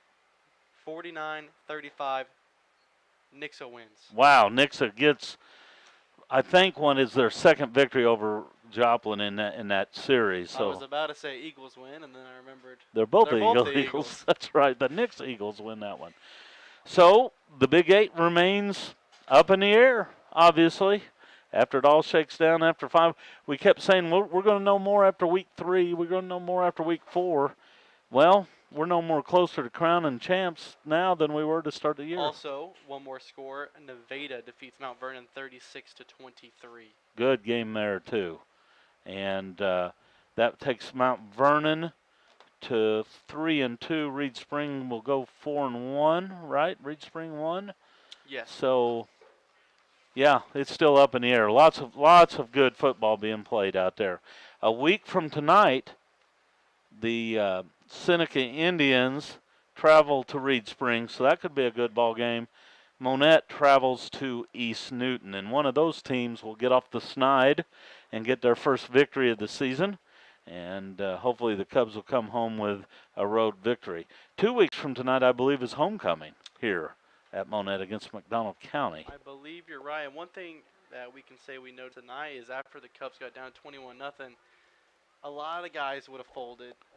They didn't give up, as we saw. They answered. They went down and scored. They scored multiple times, and they fought. And, they lost the game, and they lost to a very good Seneca team. But they were still playing as best as they could till the end of the fourth quarter. Well, and I want you to remember that Aurora was able to manage 8 points against this team. Catholic was shut out. Cassville scored 7. Monett scored 20. So, there are things moving in the right direction. Now it's just a matter of putting it all together. We have some other things to clear up tonight. Player of the game. Walmart of Monett would like to congratulate this week's Monett Player of the Game. Just like each of the Cubs, Walmart strives to be great for the local community. Spend a little less to get a little more at Walmart in Monett. Tonight's Players of the Game, and you can blame me for this one, but I talked Ryan into awarding the Players of the Game to special teams tonight for the Monett Cubs, led by Marcus Young and Ian Hildebrand. 2 big returns. One set up a touchdown. The other one was a touchdown. And they had good coverage most of the night as well when they did kick the ball. But 2 huge kickoff returns. And we'll give the special teams the nod tonight. Be sure to catch Coach Lewis' show next Friday. Right here on 95.9 FM. Coach will sit down with KKBL's Sammy Clapper to discuss tonight's contest as well as preview the upcoming game against the Patriots. The Coach Lewis Show can be heard just ahead of our pregame right here on KKBL. So, lots of good things. Ryan, your final thoughts before we sign off. I think they found some things that they can definitely build upon going into this week, and I feel like they deserve to have a lot of confidence going into East Newton week. But they're going to have to bring their A game in order to go and get that win. And I feel like they're hungry for it, and they want it. Yeah, and let's get off to a good start when we head to Granby for sure. Well, as we come to the end of tonight's contest, I'd like to thank all the fine people here at Monett for their help and hospitality, not just tonight, but really all season long for years and years. A tremendous group of people here at Monett High School. A special thanks also goes out to all of our sponsors who make our broadcast possible. We cannot do this without your support. Cub fans, get out there and support these local businesses and let them know how much that they are appreciated. And finally, a huge thank you to all our listeners out in Monett Cub Nation. Thanks for being with us each and every Friday night during the season. And congratulations once again to Kirby Kruger for getting tonight's special giveaway. Just a reminder that our next football broadcast will be coming your way next Friday evening as the Cubs will travel to Granby to take on the East Newton Patriots. I guess it's actually a little bit closer to Newtonia, but it's down in that part of the country. Right there in Newtonia, Granby. So we'll be heading. We'll be out there in eastern Newton County. Next Friday, the Cubs will take on the Patriots. Pregame is set to begin at 6:25 with kickoff scheduled at 7 p.m. Once again, our final score from Burl Fowler tonight. The Seneca Indians 55, the Monett Cubs 20. From my broadcast partner Ryan McCullough and our producer-engineer Erwin Perez, this is Benji Finsky saying thanks for following the Cubs and good night from Monett.